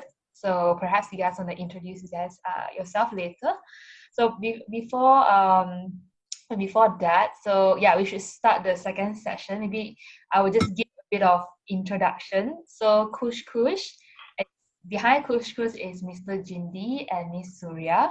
So they are the couple behind this let's say gallery and also a furniture studio, or actually they do more than just that. So they started off in Singapore, and then right now they moved to Bali and has been there for about two decades already, about 18 years. So I know them, Dia, Nicholas. Thank you, Nicholas, for the recommendation. So I think I spoke to them. They did amazing work, and then they are about to show you some of the pieces they have done. So what is so unique about their creation is based in Indonesia. So they locally source and talk to the people there, and then to create an experiment with materials which are very fresh. Isn't it to reinterpret the materials that we can never imagine that how traditional material can be reinterpreted in this way, a more innovative way. So without me explaining so much, sorry. So it's your show right now. Here, go. Welcome, Jindee and Suria. Thank you. Yeah. Hi everyone. Hi. Good night. Happy Saturday. Thanks for inviting us here, Joyee and Nicholas. Yeah, we are very happy to be here and sharing our journey as well. Pamela's talk has been really inspiring. So yeah, we hope to also inspire. You're too humble. You definitely can. Sorry. You definitely can inspire. You're too humble. 2 decades of practice. Oh my god. Are you able to share your screen? Yes. So Jindee and I, we are the 70s babies. Yeah, and I was born in Solo, Java. A bit about myself. Our parents is the first generation of Chinese Indonesian that are born in Indonesia. So both my grandpa and grandma's both sides are actually born in China. So it's the first generation for my parents, and then subsequently, yeah, and they haven't got the kind of opportunity and chance and education that I was given the opportunity to. So I got the opportunity to be educated in Singapore when I was starting in primary 4. Subsequently did my secondary school and JC in Singapore, and then after a year of working, I went over to RMIT in Melbourne to study interior design. That's where I met my partner, Jindee. He studied architecture, and he's Malaysian. Hi, I'm Jindee. I'm Malaysian and studied architecture since, I was from KL, and then after that I was in Singapore for my poly. Thereafter went to RMIT to further study architecture. And yeah, we both graduated almost the same time, 2000, and we got back to actually 1999. 1999, yeah. And in 2000 we were in Singapore working. Yeah. For 2 years. I was practicing as an architect for 2 years, and then decided to quit, and we got married, and we moved to Bali. Yeah, to start our own. Yeah. When we, Bali came naturally to us at that time because we were thinking of something different from the lifestyle of Singapore. At that time, Singapore's art scene is not as vibrant as it is now. So the Durian building, the Esplanade, was just about to begin. And we find that after working for 2 years in Singapore, the kind of quality of life that we have compared to when we were living in Melbourne for 4 years before, it's so different. I mean, in Melbourne, it's really a lot of experimental in arts and creative design and music and performance. At that time, Singapore was, felt very dry. So we wanted something different for ourselves and yearned for a more balanced lifestyle. And Jindee loves making things. He loves to work on models. Like during university time, I was impressed with his models. Oh wow, this is like a one hands-on guy. Yeah. And at that time, of course, my parents were living in Bali. So I was born in Solo, but my family moved to Bali while I was still studying in Singapore. So our family actually moved here now, probably already more than 30 years. We traveled to Bali for a few times during university time, and that's when we actually discovered Bali to be an interesting place for us. It's kind of like a window of Indonesia in terms of material and crafts, and of course the different type of people and expats, as well as the locals that are living here are a good mix of people as well. Although at that time, when we decided to come here, it's based on a very simple, more like a simple reasoning, that we want something different, that we wanted to start something on our own, and we just want to try out something. At the back of our mind, we told ourselves that, okay, if we don't succeed in doing something in like 1 or 2 years, we cannot probably go back to Singapore and find another job. Yeah, but so it's been a fulfilling journey. It's 18 years now, and we have 2 daughters, born in Bali. So very happy and feeling really blessed. Exploring the things that we love, and also at the same time how Bali actually become our base and a way for us to have the opportunity for us to actually give back to our community. Yeah. I guess I think the presentation would be more of our perspective on design and architecture and arts, because Suria is studied interior design and I did architecture, but both of us love the arts, and we see design as a big encompassing field that can be very fluid and crossover. Yeah. We always love go to gallery hopping and seeing the artists, yeah, talking about what is the things behind, and watching performance or play, or they are all actually very close to us in terms of how it would inspire or give an idea or spark of something, Yeah. To us,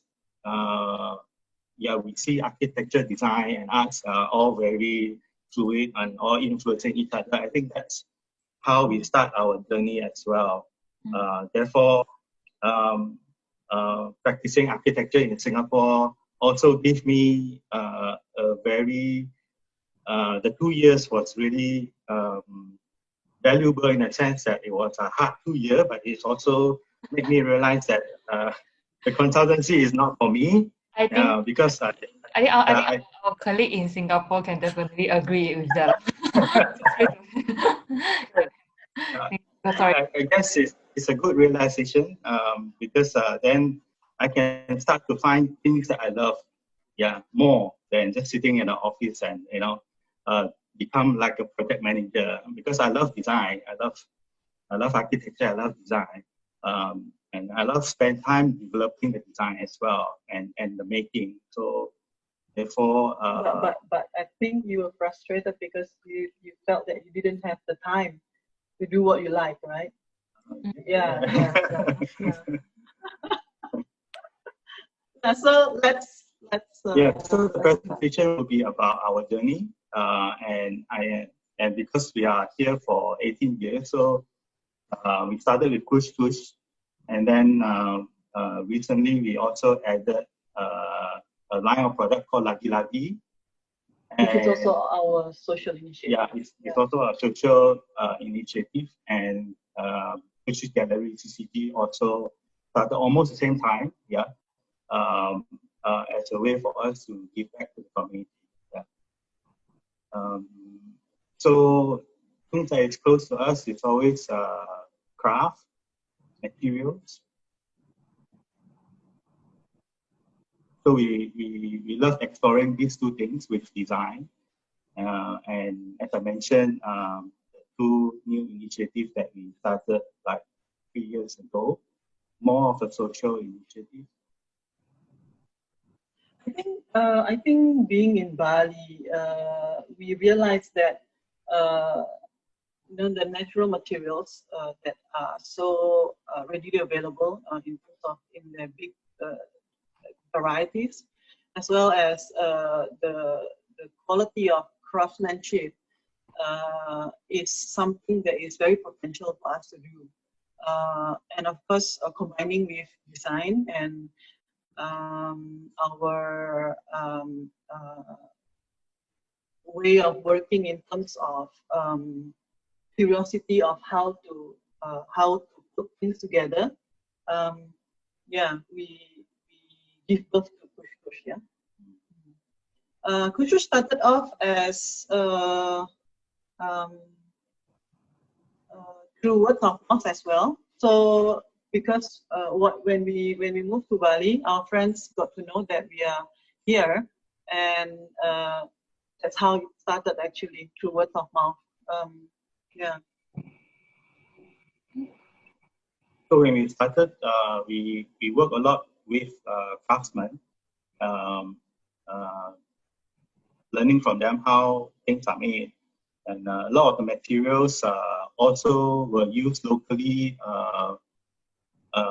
as a very, what do you call, unprocessed or raw kind of a feel. So that also inspired us to look into how we can use natural materials and bring out its natural beauty. Yeah. So one of the exhibitions that we did to sort of review what we have done throughout the years was this one, Natural Curiosities. And we find that the keywords that reappears in our work, it's always the natural wonders, like the natural materials itself, artisan, which is the craft, and design. Yeah. So I think the thing that Bali also inspired us a lot as well, because the fact that they traditionally Indonesia or Bali, they have a lot of influence in terms of how the natural material is used every day. For example, the coconut tree. Each part of the coconut tree is used, like from the leaves to the fruit, to the trunk. The trunk is used for obviously building.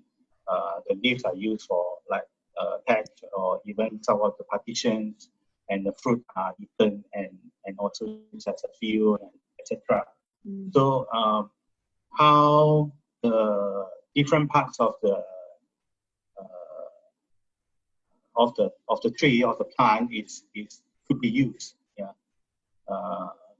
Another example of offerings that are called penjor that the Balinese do, and the offerings that they do for the ceremonies are also made from the young coconut leaves. It's just basically the natural materials is being basically cut and and folded to present that character. We also love the fact that I mean the value that it's a very local thing as well, but it's we find that it's simple with local wisdom, yeah, that you really respect the material itself and see how you can utilize it and not have any waste when you are actually working with the material. So it's an attitude that we also find we are very close to, yeah. It shows the alang-alang, which is the roof type material, and it's from actual grass, lalang. How it's being put to use for the roof. Obviously, carving wood and the carvings. So there are 31 different materials that we have worked with so far. And they are from different regions, 17 regions around Indonesia. So we don't only work with materials in Bali, but also in different parts. Some of the materials, inlays, surface that we create, from shagreen to coconut shell to bone, mother of pearl, bamboo, brass. Another view of the different materials, surfaces created. So those are the different patterns that we have created so far. Almost 427 inlay material combinations that we've done with about 60 product types.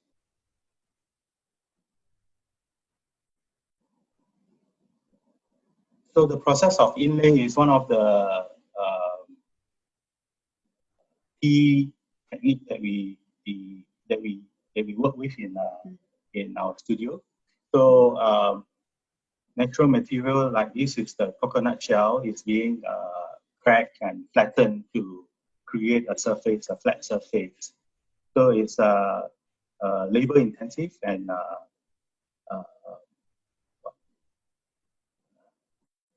yeah, it's labor intensive. In fact, actually, if we were to go to the market, like the craft market, you will also see some kind of inlay products as well.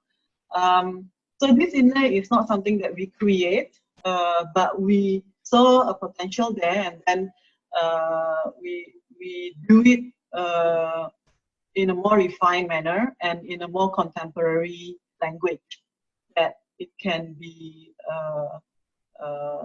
suitable for resorts or spa or your restaurant or your house. Yeah.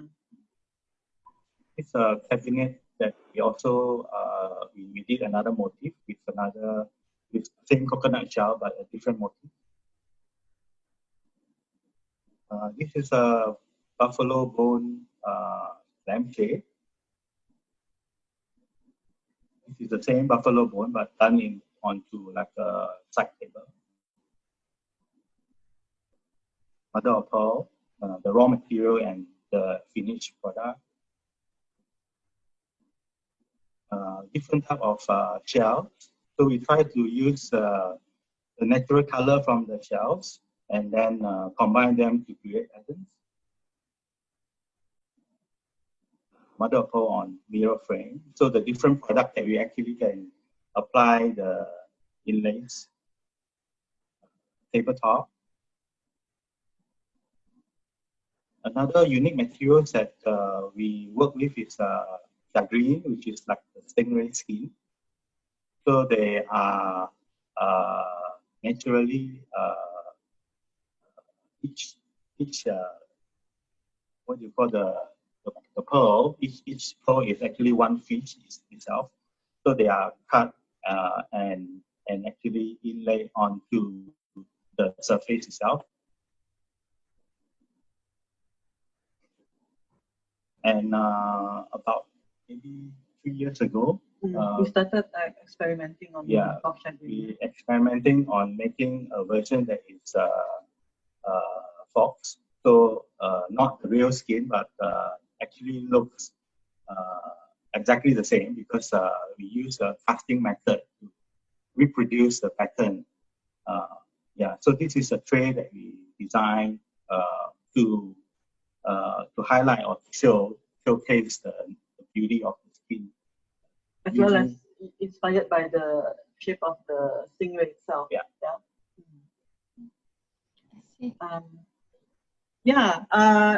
Yesterday you were sharing also about this story, and Joyee said that, oh, that's a good story. So maybe we can share a bit more about the chagrin.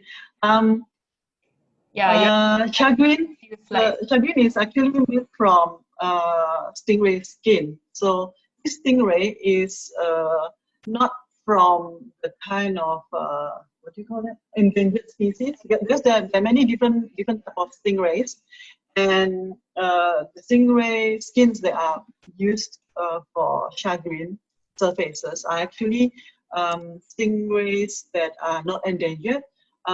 This is a big industry in Indonesia, and in fact, Indonesia has the biggest exporter of chagrin material, but still in the raw form, which is like this one. It's still in the raw form, exported like to Thailand, and then they will process and dye it, and then use it for things, as well as Milan, France, many different countries. But Indonesia actually export this every year. So being an industry that has been going on for a long time, the fishermen who actually harvest this from all over different straits, they also know how to harvest it properly, because they need to make sure that it's sustainable. But because of that, of course the chagrin itself is very expensive material to work with, and also very long time if you need to have a lot of them. Like, for example, if an architect want to use it for, or a designer want to use it for like a bed head for every guest room in a hotel, that would probably take years, right? So and it's something that actually architects and designers love to use because of the texture and the exotic look. So about 3-4 years ago, actually, we started experimenting about how we can actually do something that is there is a demand, but in a more sustainable way, also more possible for projects like because it's in terms of timing wise, also it makes it a bit more feasible. If an architect say, oh, I want to have it indoors, or for the door, or for all guest room, like, okay. So so that's how we actually first think about exploring the folk chagrin. I think just give a bit of insight to the audience about the things that we discussed yesterday. So I think Cush actually work with designers. So all these designers actually work with very high profiles hotels like Park Royals, like Shangri-La, etc. So they love the texture from Cush, especially when we're talking about the chagrin, the stingray over here. But then, like Suria shared, like the skin of the chagrin is expensive itself, and some of the designs actually ask them that, oh, can they provide this much quantity, because they want to put it on the entire door or the entire bed head. So this is not just one bedroom, but this is like 200 bedrooms in one hotel. So think of that in terms of the damage to the environment or the ecosystem. So they themselves take the initiative to actually come out in a more to come up with an artificial stingray skin. So they actually experimented with resin. So if you can see the next slide, which is the tray that they have done, is an artificial resin. So I think that is a very good story to actually tell everyone. Vegan version. Yeah, so we still work with both because Indonesia has the materials, but of course the real chagrin is more for like a feature furniture in at home or presidential suite rather than the whole doorway for all different guest rooms like that. Yeah. Agree. Yeah, sorry, you may carry on. Sorry for interruption, Yinggo. No worries. I guess for us, it's just exploring different possibilities that we can do here in Bali and Indonesia.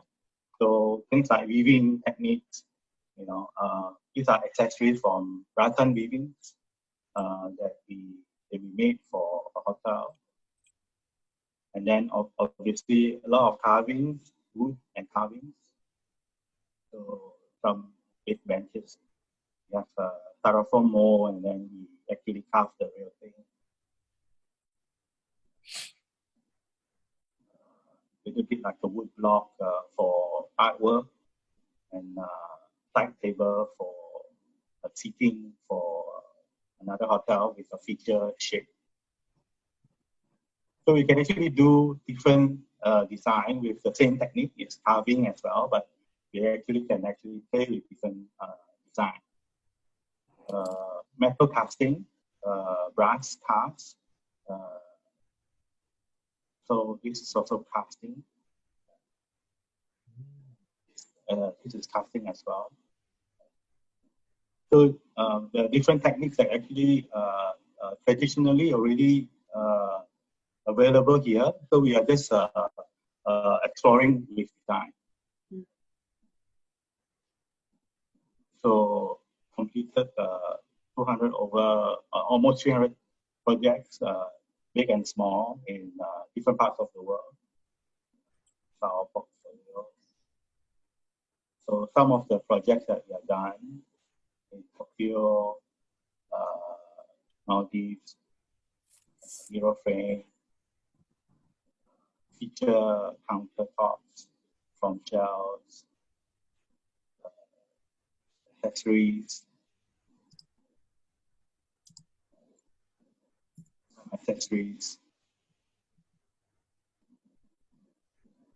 We also work with like chefs for their food display. This is for a project in Ubud under Ritz-Carlton Mandapa. This is for Intercontinental for the buffet display. So the next part of the presentation is about lagi-lagi. So lagi-lagi, lagi-lagi is an extension of Cush because we find that we can do more, and how we can do more by sharing with the community. Also do more education for children. So we see what we have. We have a lot of production of cards. So the production of cards from the wood actually goes to a dump site for many years. And because of that, we find that it's actually very wastage. So we thought we can do something about it. So Lagi-Lagi is an initiative that we want to create to cover three things. One is create environmental awareness. Also, how we can actually turn something that is of waste using design to become something useful. And by doing that, create product that we can sell and create programs for children. Yeah. I think we both feel the same about creative education. Having the chance to be educated in Australia and having some of the best lecturers and exposure that time for us was really eye-opening, and we felt it really make a big difference in terms of our perspective, our ways of living, as well as of course, our ability to earn income, and then becoming who we are now.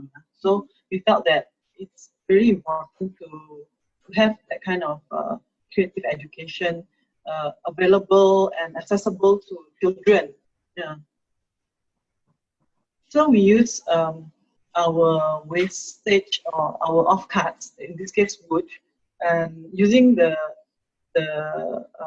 wood, the offcut shapes itself to actually design a series of utensils that are respecting the forms of the offcuts. Yeah, so the offcut wood usually are the edges of the wood where the center part of the plank is being used for furniture. So the edges that you can see here, they are actually curvy like the natural edge of the wood. So we actually try to respond to that. So all the utensils are of different shapes. So they are like, wavy or following the shape of the wood basically. And they are all different, every piece are different. And we create a series of utensils because you can actually use it again and again. Yeah. And after we create this series of utensils, we find that we still have actually smaller cuts like this. When we were working with an artist and collaborated with him, and he helped us actually develop a series of charcoal using very conventional method, like just burning in a can, to create a series of drawing charcoal. So that started off a new series of drawing charcoal from hardwood, which you never heard before, but not as good as the ones that you get from the shop because they are compressed charcoal. These are just natural wood charcoal that is what do you call? Carbonated. Carbonized. So there are a series of local hardwood charcoal from teak to swa, chungkai to camphor to pine. And then we also explore more because they are hardwood, so they are a bit harder in terms of the texture. So we was looking at what are the different fruit tree that is around, because Bali there's a lot of mango trees. So there are a lot of people trimming down the branches. So we actually experimented, and it actually works quite well because they are quite soft. And the ducters, yeah. So we have like donations from friends and our Instagram followers. Whoever that has their mango tree trimmed, they will tell us, and then we'll pick it up. Yeah. So the charcoal also take on the natural shape of the branch. And with that, we thought we can actually do a program called Charcoal for Children, how we can engage children to use the charcoal to express or learn something. Yeah. I think this is also the most exciting side for us, Charcoal for Children, because we get to collaborate with artists and designers and architects to educate or to create a program with different themes. It's an annual program with different themes, and then engage and welcome children of all backgrounds to come together and then have fun, and children actually have very close contacts and direct interaction with professionals like working artists, for example, or graphic designers, or architects, or interior designers, which is still very rare in terms of this kind of very close contacts and one-to-one interaction. Yeah. So the first year we had drawing feature, we invited like 1, 2, 3, 4, 5. We invited 6 artists from different background who are already using charcoal as part of their usual medium to work with children. And so they did different things following their different arts process. And then we had play for 2018. We invited 3 different types of performance artists, and this time the artists and the children collaborate, and they're either inspired by the children or the children are part of then a final performance that we invite a community to come and watch. Yeah, so we have artists from Japan, artists from Jogja and Bali. And then last year we invited architects and designers, and our theme was hands-on. So we gave a brief for the architects and designers to design like a building blocks using the smallest element, like from our offcuts, which is the same as our charcoal, basically. And they come up with different constructions like this and different building blocks. Yeah. Oh, and then of course we had the good news of the charcoal winning the Good Design Indonesia and the Good Design Japan, the Good Design Award. So that is really a humbling experience for us. Yeah. This is the Japan Good Design Award. Yeah. So yeah, so we were there. Yeah, so I think the other family that we have created is Cush's Gallery, which is the platform itself. That's where we get to know Nicholas actually. Yeah.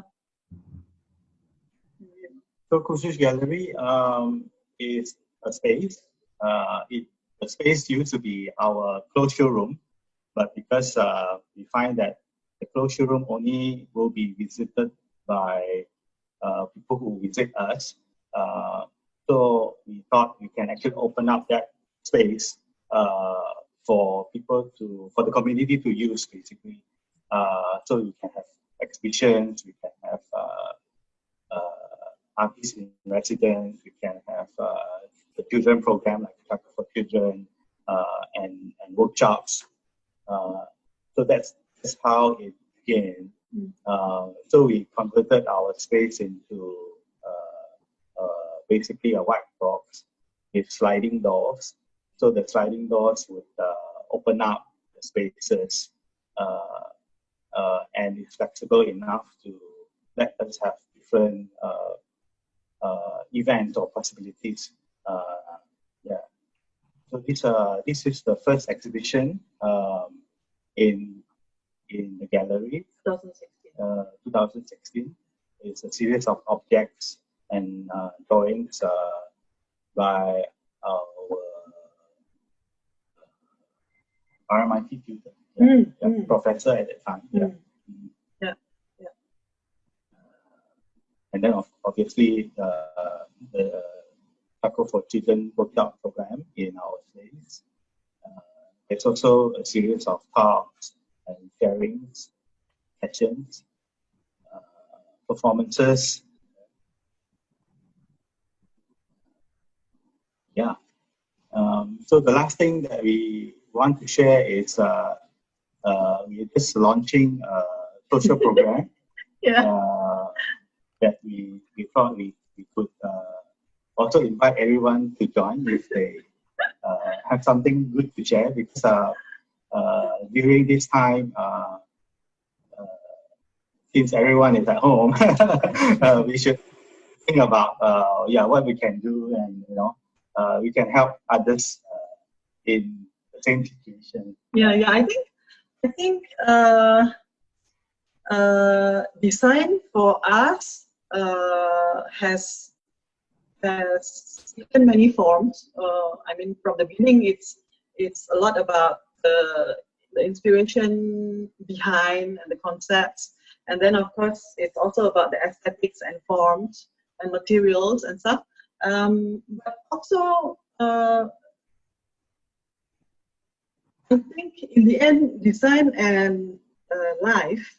So that's why we have design life as well. But design and life can never be have to be integrated, yeah.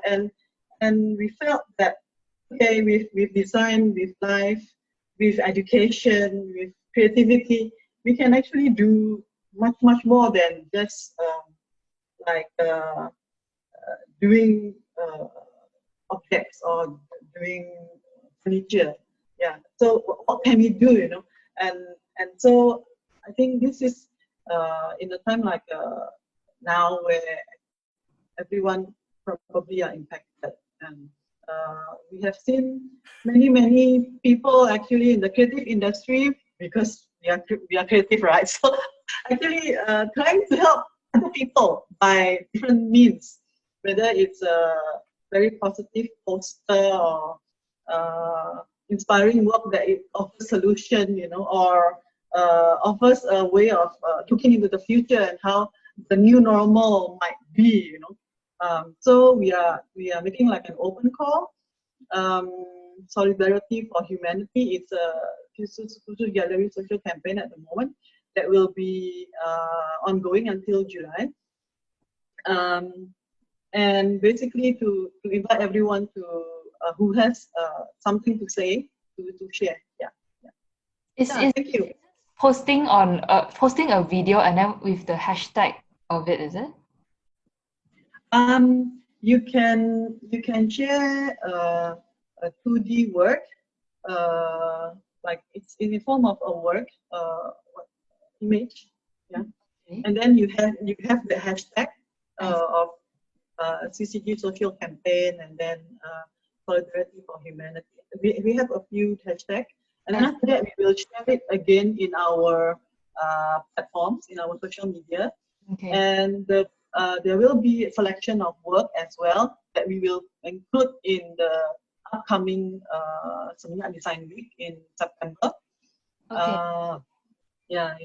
This will be included and exhibited as part of the Seminyak Design Week you mentioned just now.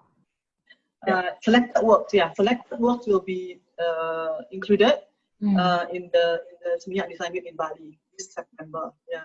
Thank you. Yeah. Thank you. Thank you. I think that's the end of its picture. I hope it has some insights. I think I just want to highlight something for those who are wondering, but what I really love about you guys is that you are based in Denpasar. You're not based in Ubud. And that's, you know, when I met you guys, and I was really surprised with the art scene that you have in Denpasar. Because most people who go to Bali would naturally go to Ubud, like yours is a culture. But what you guys are doing in Denpasar, you know, is really, really admirable. I think in a way it's also because of our circumstances. But I think that also helped. I think yeah, thank you. Actually, yeah. So coming from middle class family, I think we work from like a 2-person team from our bedroom, my parents' shop house, to renting a space, and that's how we actually got our current rented property in Denpasar. We have been there for like 10 years now. 10 years now, yeah. And when we were there, I mean, we get to know more and more people in our surrounding areas, and it's so enriching. There's so much going on, but of course, I think because of the language as well, not many people are reaching out to the regional audience. A lot are still within the local community itself. So we thought that, hey, actually this is something that other people might be able to come and participate, or to come and have a look. Nice. I think just to touch on a bit of that point before we go down to the questions. I think we have a lot of questions in the chat. When you talk about all this, you working with the local artisan, etc. I mean, this local craftsmen, when you collaborate with them, do you face any difficulties? Like, because you have certain ideas, you have certain style you want to achieve. Like for example, the spoon.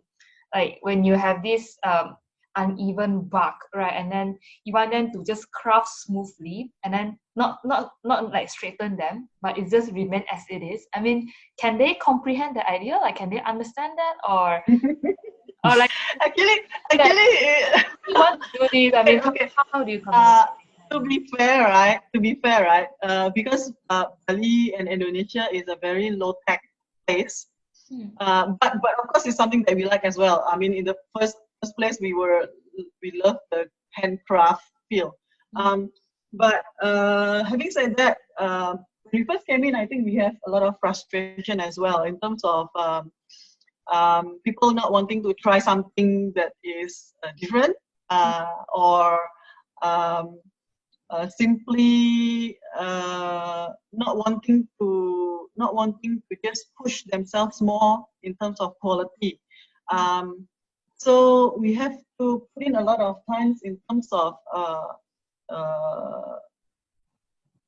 basically going into communication with them, and basically to keep pushing them one step further, every time. And as well as finding the right person that has the right mindset. Because in Indonesia or in Bali, there are many craftsmen around. And so, and if you go to the market again, you will find a lot of crafted things. So what kind of things would you want to, what kind of things would you like to push yourself? And I think we spend a lot of times finding the right people with the right mindset and work together with them. And of course, in the beginning, we work with craftsmen and who mostly work from their home. And I think after 3-4 years, we find that we cannot don't have a workshop.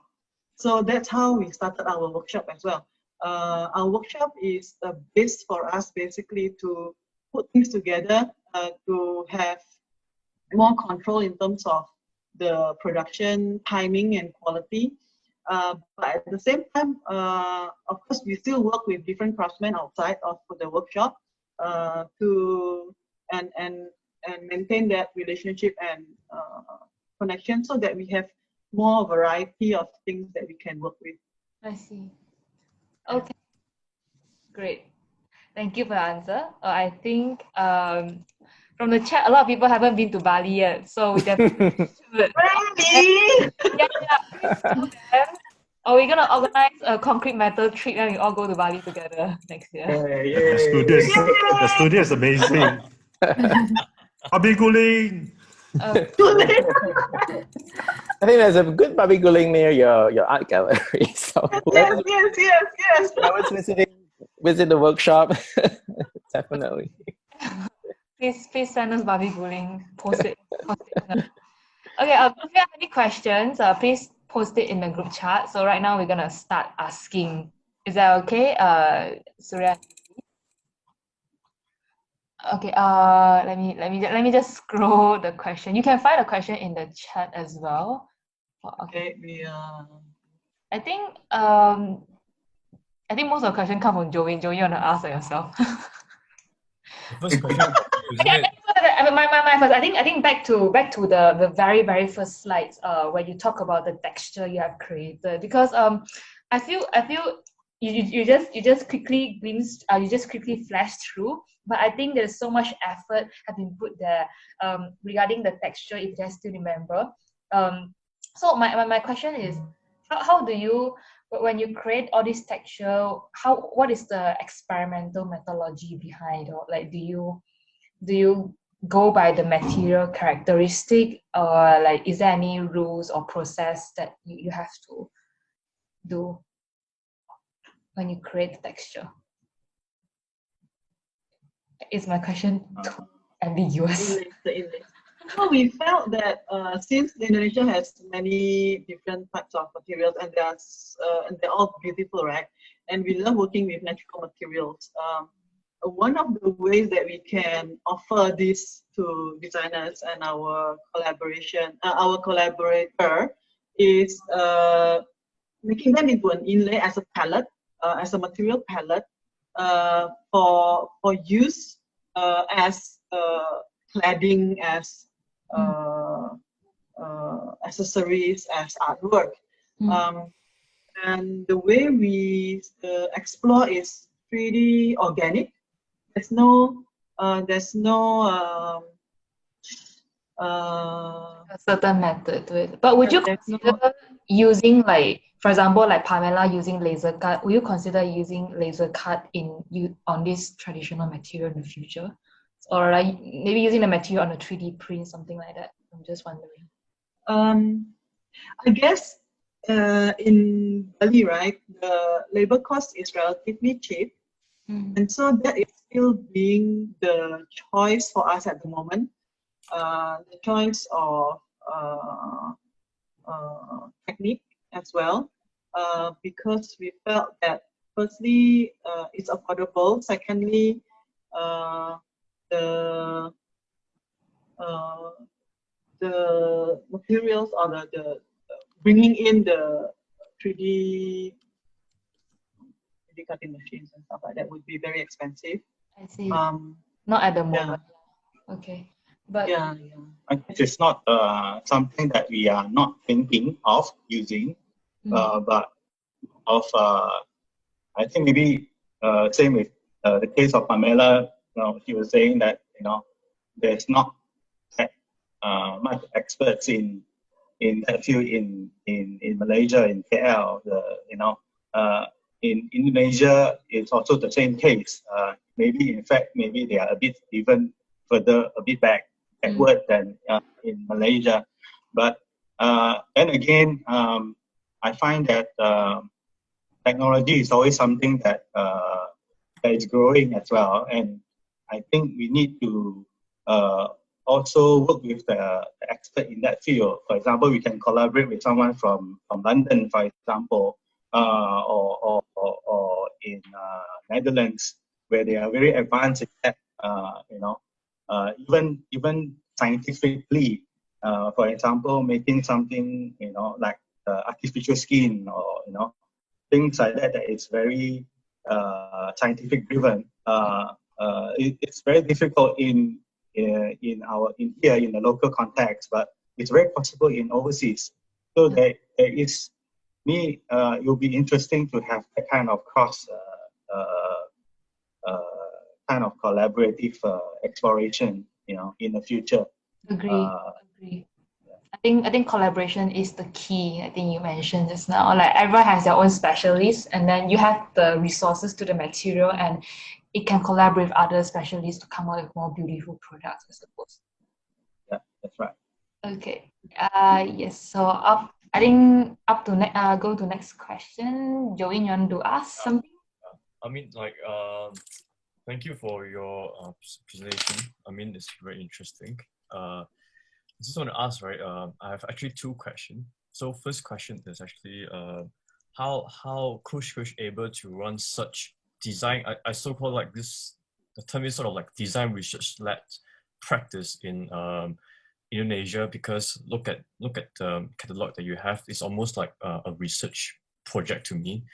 And do you think such kind of independent practice could flourish in the context of ASEAN countries? I mean, in the coming maybe 10 years or 15 years, I'm not sure about that, because looking at the stuff that you guys are doing is really like to me is really like a design research, because you got to experiment the kind of fabrication method a lot, the carving method, and then material studies as well. Yeah.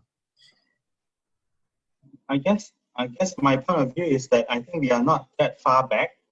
Yep. In terms of explorative. I mean, if you are in a close community, people who has the same design mindset, I can also actually identify quite a lot of people in that level. So in terms of you say we are far with well compared to the overseas, maybe the Western context, that we have a gap or something. But No, you didn't say that. You didn't say. No, it's like yeah. You said that our work is more like a very it's research based, right? Yeah, research based. Yeah. It's like very good, very indulgent kind of thing, which is very nice, right? Yeah. It's like sort of like you experiment like different materials to understand the kind of materials and to understand what kind of fabrication method you guys are using to actually make the sort of patterns. I think it all started right as an attitude, and that time because we were just graduated and only 2 years working experience after Singapore, so we say okay. We got nothing to lose, you know. Right? I think, and of course, we always have this thought in mind that okay, if we fail, we can always go back to Singapore and find work, and then to live. You see. All so I think, and of course, we being in Bali, the kind of living expenses is not as much as if we were to live in Singapore, for example. So it's very practical in a way also. I mean, being Asian, we are all very practical. Yeah, and I feel like but we. No, go ahead. Actually, I have a question.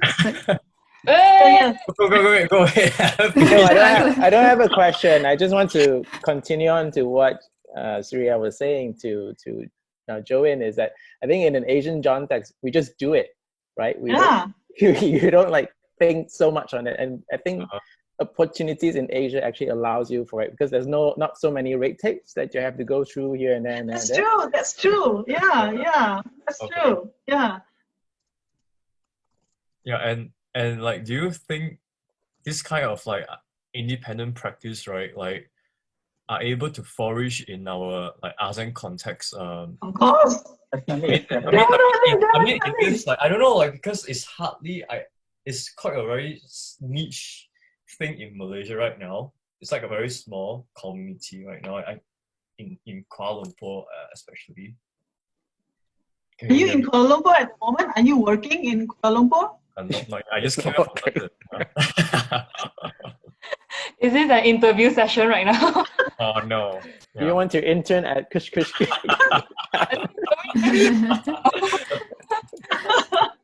Yeah. I guess my take to that is that definitely there is a market because you are creating your own your own product, your own niche sense. So people who at once that will come to you. Yeah. It's very similar to Pamela, right? In a way, you are also creating your own niche market. Yeah. So niche. So we just need that courage, and as Nicholas say, in Asia, it's very possible to do. It's very possible to do.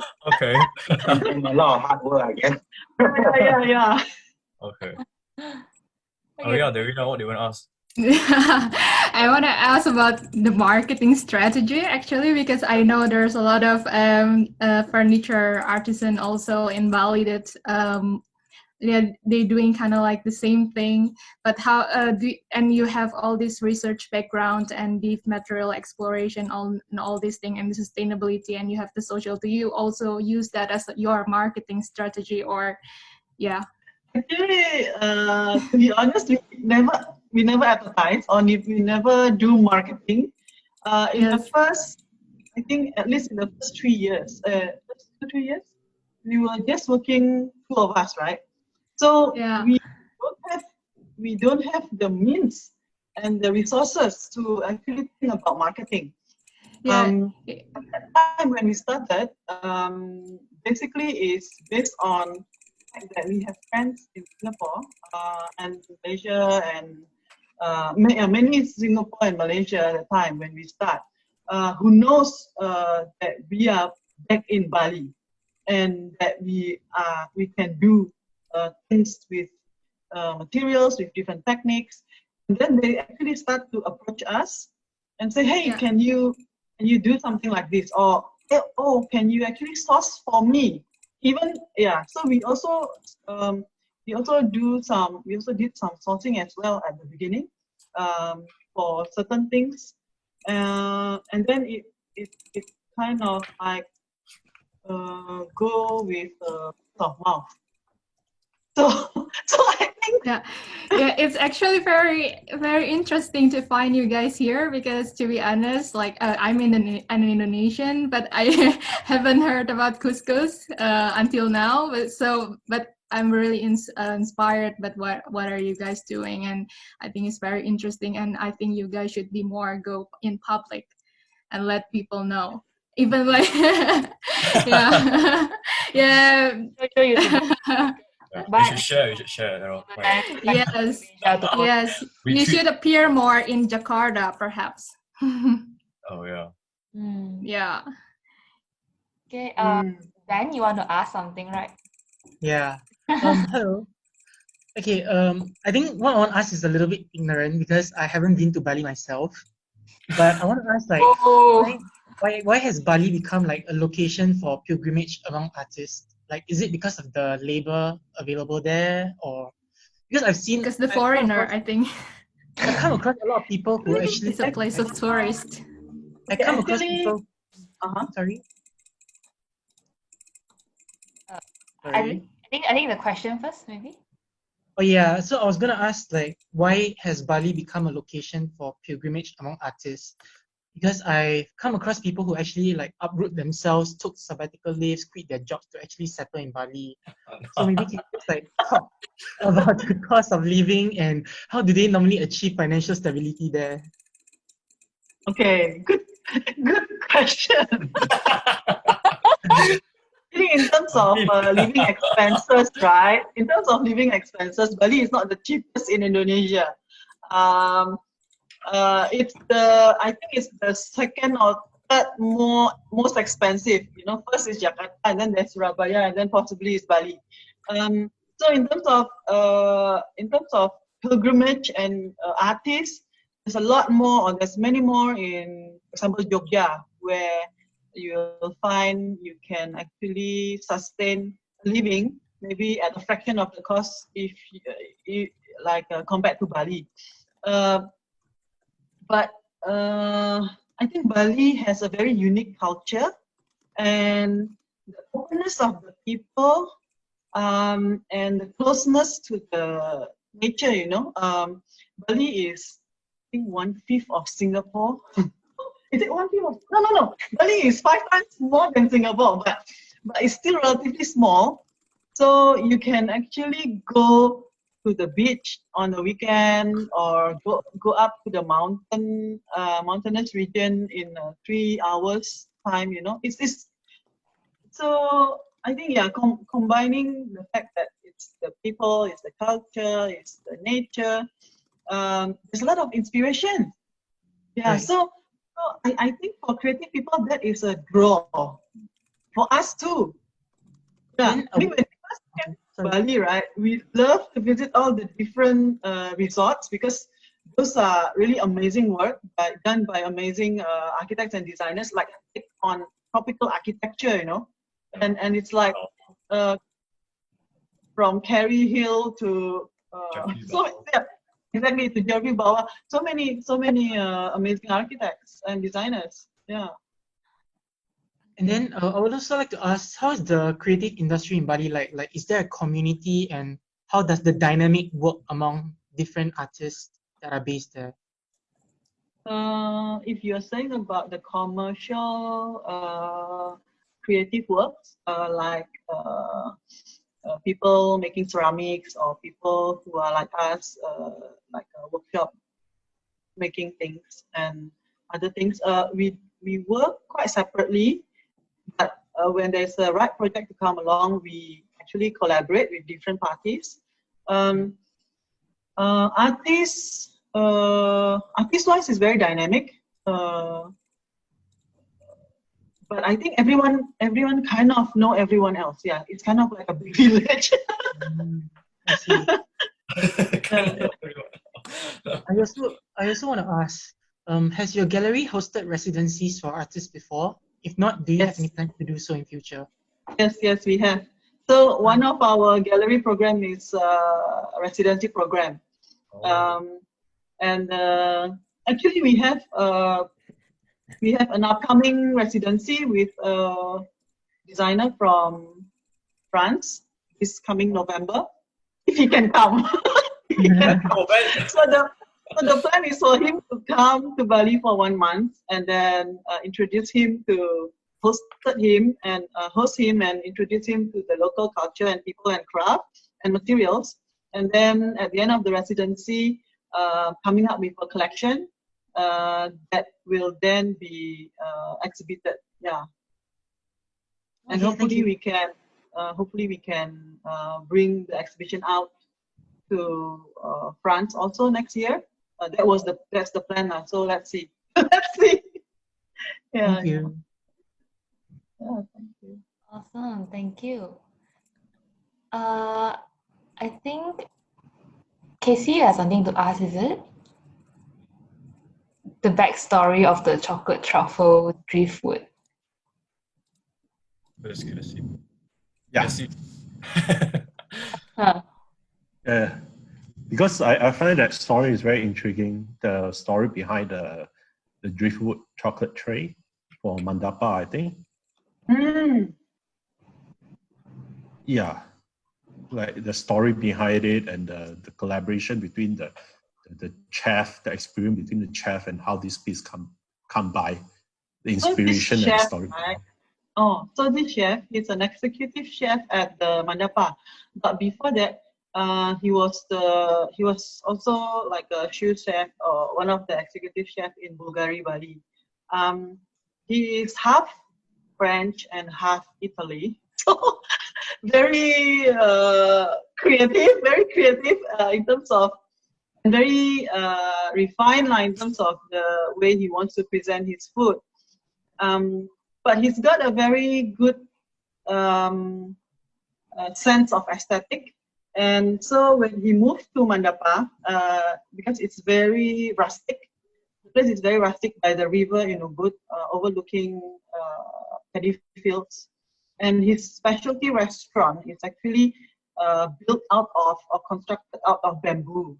So very rustic feel, very natural feel in natural surrounding. So when he come to us, he wanted us to come up with a series of collection that is depicting or inspired by the location as well. So to highlight that natural aspect element.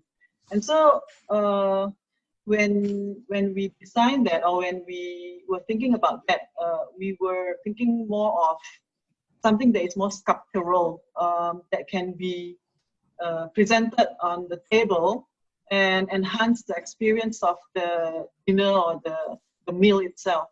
Yeah. He has the chef himself, he has a pretty good idea in terms of the food. Like, I have a food that is like Bloody Mary, but presented in a bubble, and I want people to experience it in an intimate manner, special spoon that you put into your mouth and the thing bursts and then you experience the Bloody Mary. So kind of like that. And so we try to see how we can be inspired by the landscape. So there's a lot of landscape theme running through within that collection as well, to see or to be inspired by their own location actually. Yeah. I think just to touch on point, sorry to interrupt. Like, I think my question will be, how do you actually how balance yourself between the commercial values and also your own personal interests? Because like the chef that you mentioned, like the half Italian and half French one, he already has his own artistic kind of expressions and also a brief for you guys to interpret. So I mean, in a way, it's kind of lucky, or like, I mean, is all your clients like this, or not all of them is like this? And then would that be a case like how Pamela has to explain to her client on the greenery thing and then to interpret her own way? But do you guys face this issue as well, to fight for your own artistic interest? We have okay, I think when we work with, I mean, many of our collaborators are designers and architects when we are talking about commercial projects.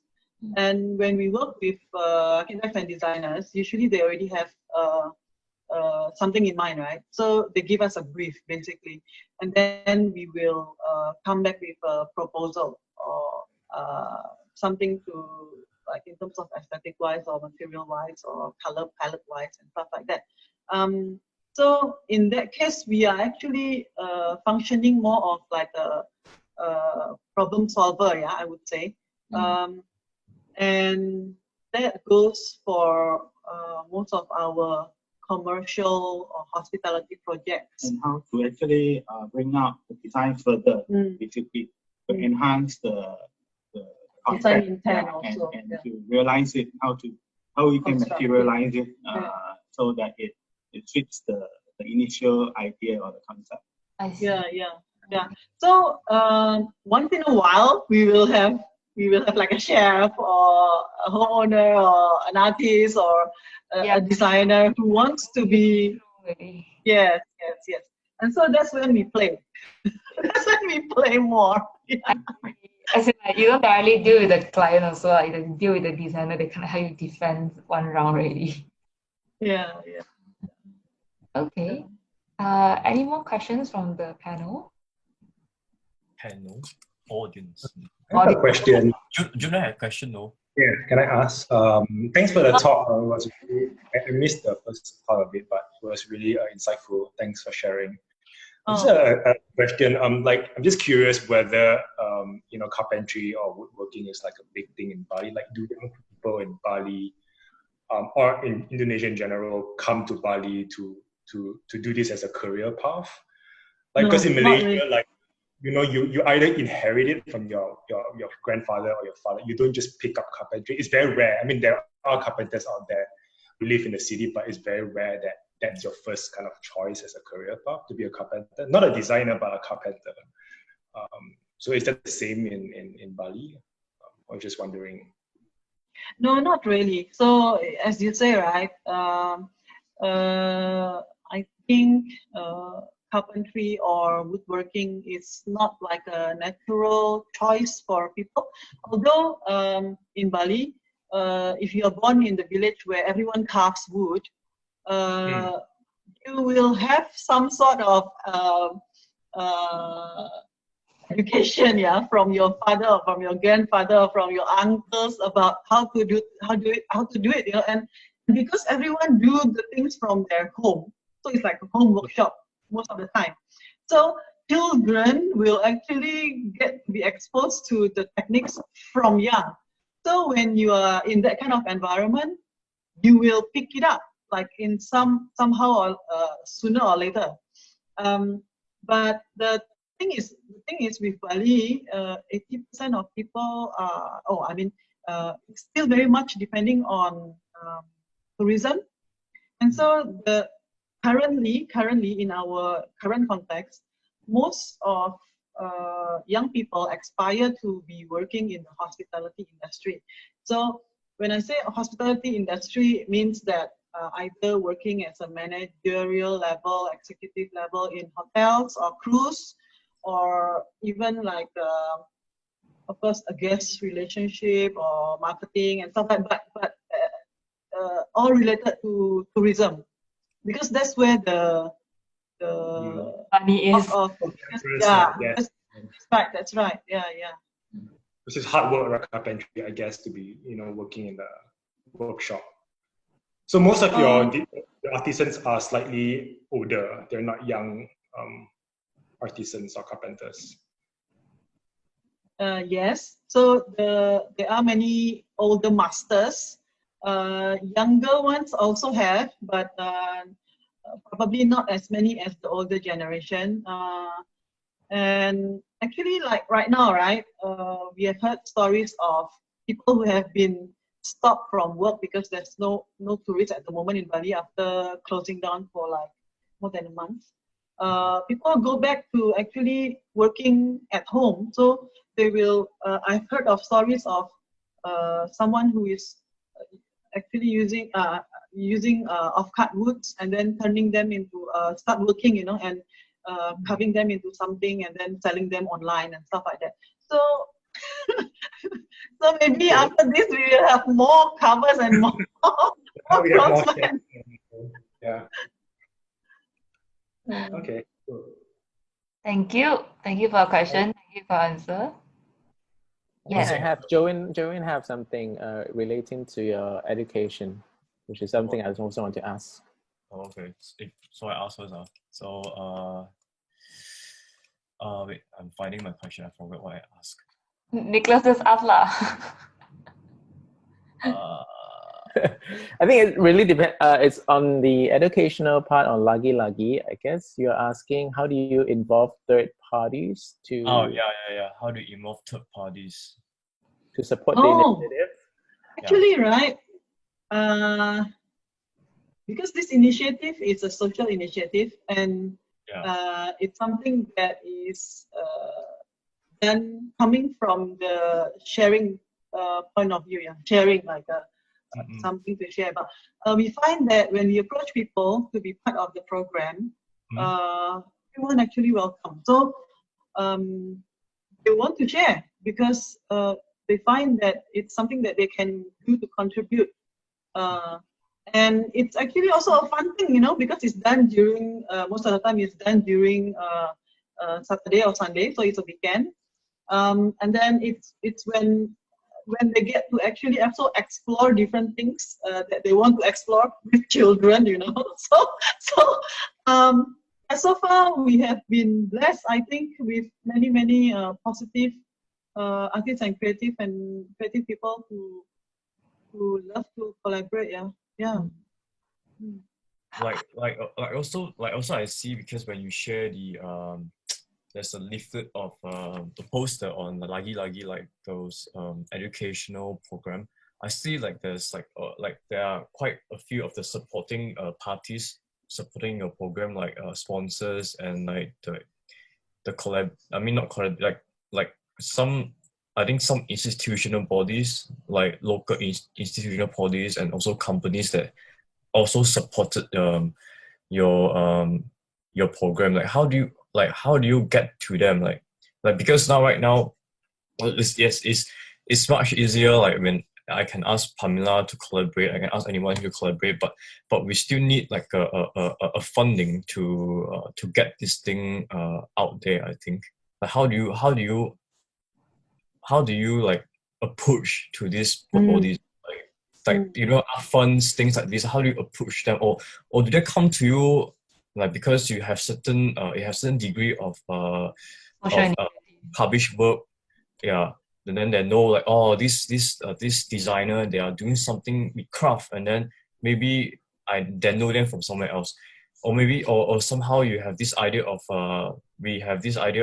educating the local community, so you go to them, like maybe the company wants to do some CSR program that it hits the same goal, and then you guys just collaborate together and they just give a sort of funding to help you to make this thing happen. In Indonesia, especially, there's not much. I mean, for us when we started Lagi Lagi, right? We didn't start from thinking about how to fund it. So we start from the thinking of what we can do.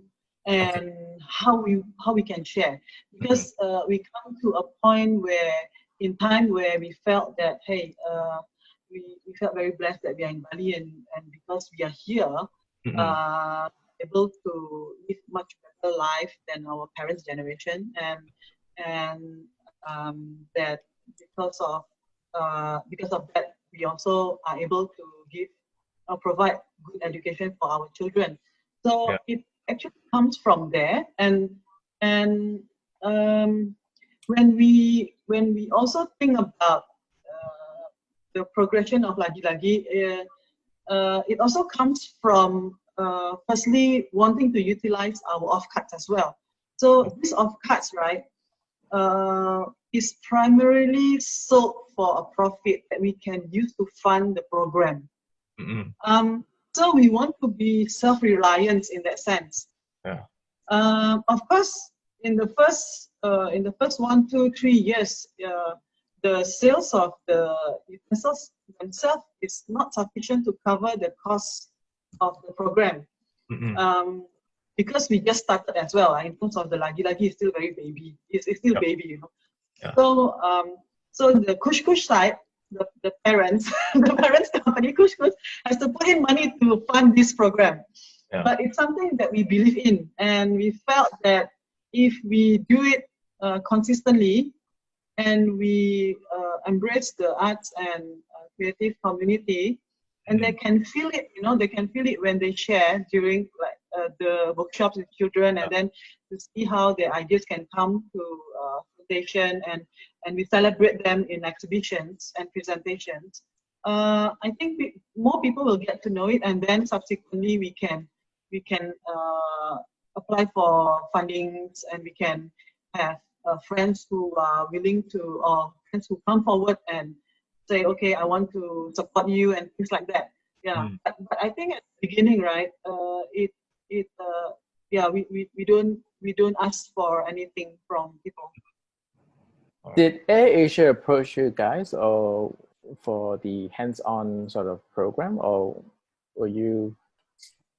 did you guys talk to AirAsia on that one? Oh, sorry. Because in AirAsia has a social sort of I don't know what it's, social program for Asian context, and yeah. So did they approach you guys on that for the hands-on? I think they saw us in our Instagram. So and no, I just say the power of internet. You can go on.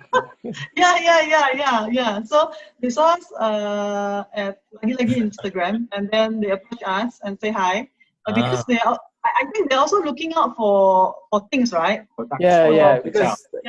Because now AirAsia has a store in Rex, so actually I saw your products there a few months back. So I was wondering like whether they approach you, or how did they find out about you guys? So you all know where to buy. Instagram.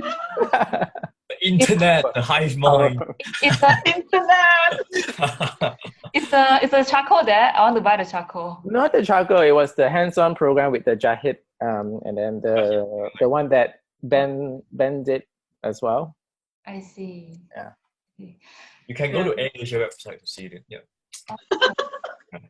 Okay, guys, I think we had a lot of fun, and our time also long overdue. We also exceeded 2 hours plus. I really hope you guys have fun, but I think we can have one more question. So Haziq has one question. Yeah, it's Haziq. Maybe Edmund's question. Yeah, Ben also not here anymore. He just Ben also asked a question. So Haziq or Ben, you guys want to fight? Just go ahead. Sorry, my question was what Jun asked, actually, kind of about the craftsmanship. But just a quick question: if you guys have done anything with bamboo? Yeah, they did. That's why you want to just flash out the slides. I think they did a very interesting texture using bamboo, but then they put resin on it. I guess the bamboo that we explore are mostly inlay. So this one is it? Hey, this one is it? Similar to the coconut. Is it? Yeah. Right. Have you Yeah, tried but we making also charcoal from that as We did, but because the bamboo is very soft, so it's doesn't turn out that well in terms of the wholeness. This is from bamboo. This is also from bamboo. Yeah. Okay. Yeah. But we also explore which one, yeah?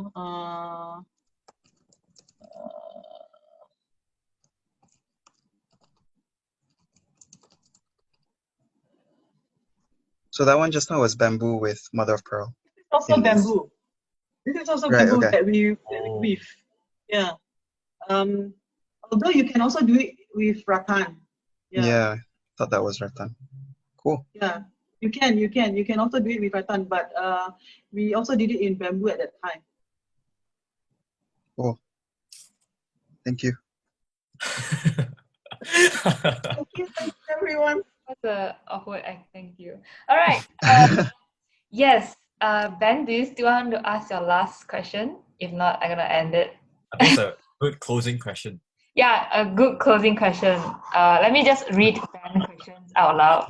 It's another COVID-19 question. How is the gallery strategizing around the current COVID-19 pandemic? Are artists struggling there like the rest of the world? Yes, because Bali is part of the world, right? How is the community supporting each other in riding this situation out? Yeah. Hashtag CCG social campaign.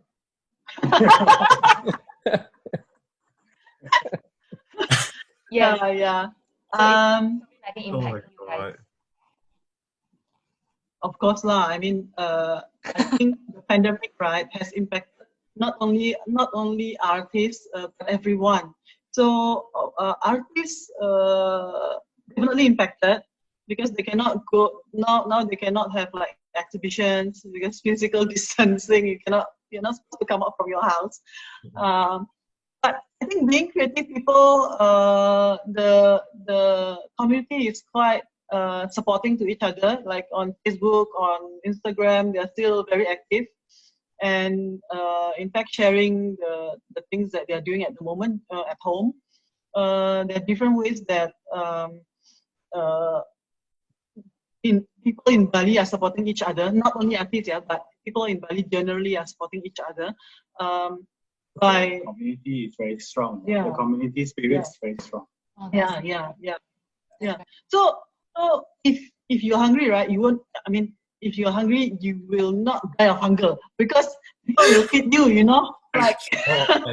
Oh my god, the logic behind this. Also explain to Ben like earlier why you asked everyone want to go to Bali, right? Because you won't die from hunger. That's very nice. That's very nice. All right. I think Bali is one of those places where you can have a meal for 5,000 rupiah, as well as of course a meal for 1 million rupiah. You know, so the kind of cost of living really flexible. So of course now when times are bad like this, people are doing what they can, us including to save and to be able to sustain in the long term, right? So we will reduce expenses lah. Very practical thinking, you know. Reduce expenses lah. Where last time we used to go out every weekend to eat out with the family in restaurants, right? Now every day we eat at home, you know. And then it's a very practical thing, but at the same time it works, yeah. So yeah. I like the answer. Yes. Okay. So thank you so much, Cush, for the sharing. Thank you for amazing presentation, and thank you, Pamela, for the presentation earlier. Pamela, you are in KL, yeah? Sorry, Pamela, you're in KL, yeah? Yeah. Next time we go and find you, yeah? Oh wow. So please. Nobody will find you too. Yeah, please come and find us. Please come and find us. Can you please have a collaboration and an installation of product and then hashtag concrete matter? Oh wow. Good marketing strategy. I'll be proud. I'll be very proud. So anyway, thank you all. I hope you guys have a good time, definitely, and have a lot of questions asked. So yeah, so if you guys would like to keep in touch with the speakers, please do. You can find them on Instagram, which I already tagged them, or you can request them, or after this, you can ask them for the emails and just talk about it. It's just like a normal socializing ground. So stay tuned for the next session. And then if you like to see the previous sharing session, you can please sign up the form that I had issued earlier. So from the form, I will have your email address, and then I'll send you a link to the Facebook group. So the Facebook group that I have is all the archive, all the videos in the past. So all the future will be on Instagram. All right. So Okay, thank you. I think to end tonight's session, let's have a group photo. I missed it last time. I won't miss it today. So to have a group photo, everyone please turn on your video, like just quickly, and then just smile. Okay, don't shy. Okay, I don't know how to do it since we got two screens. Okay, like so 1, 2, 3, smile. Uh-oh. Okay, that's awkward. Okay, thank you guys. Okay, thank you. Bye bye. Bye. Bye bye.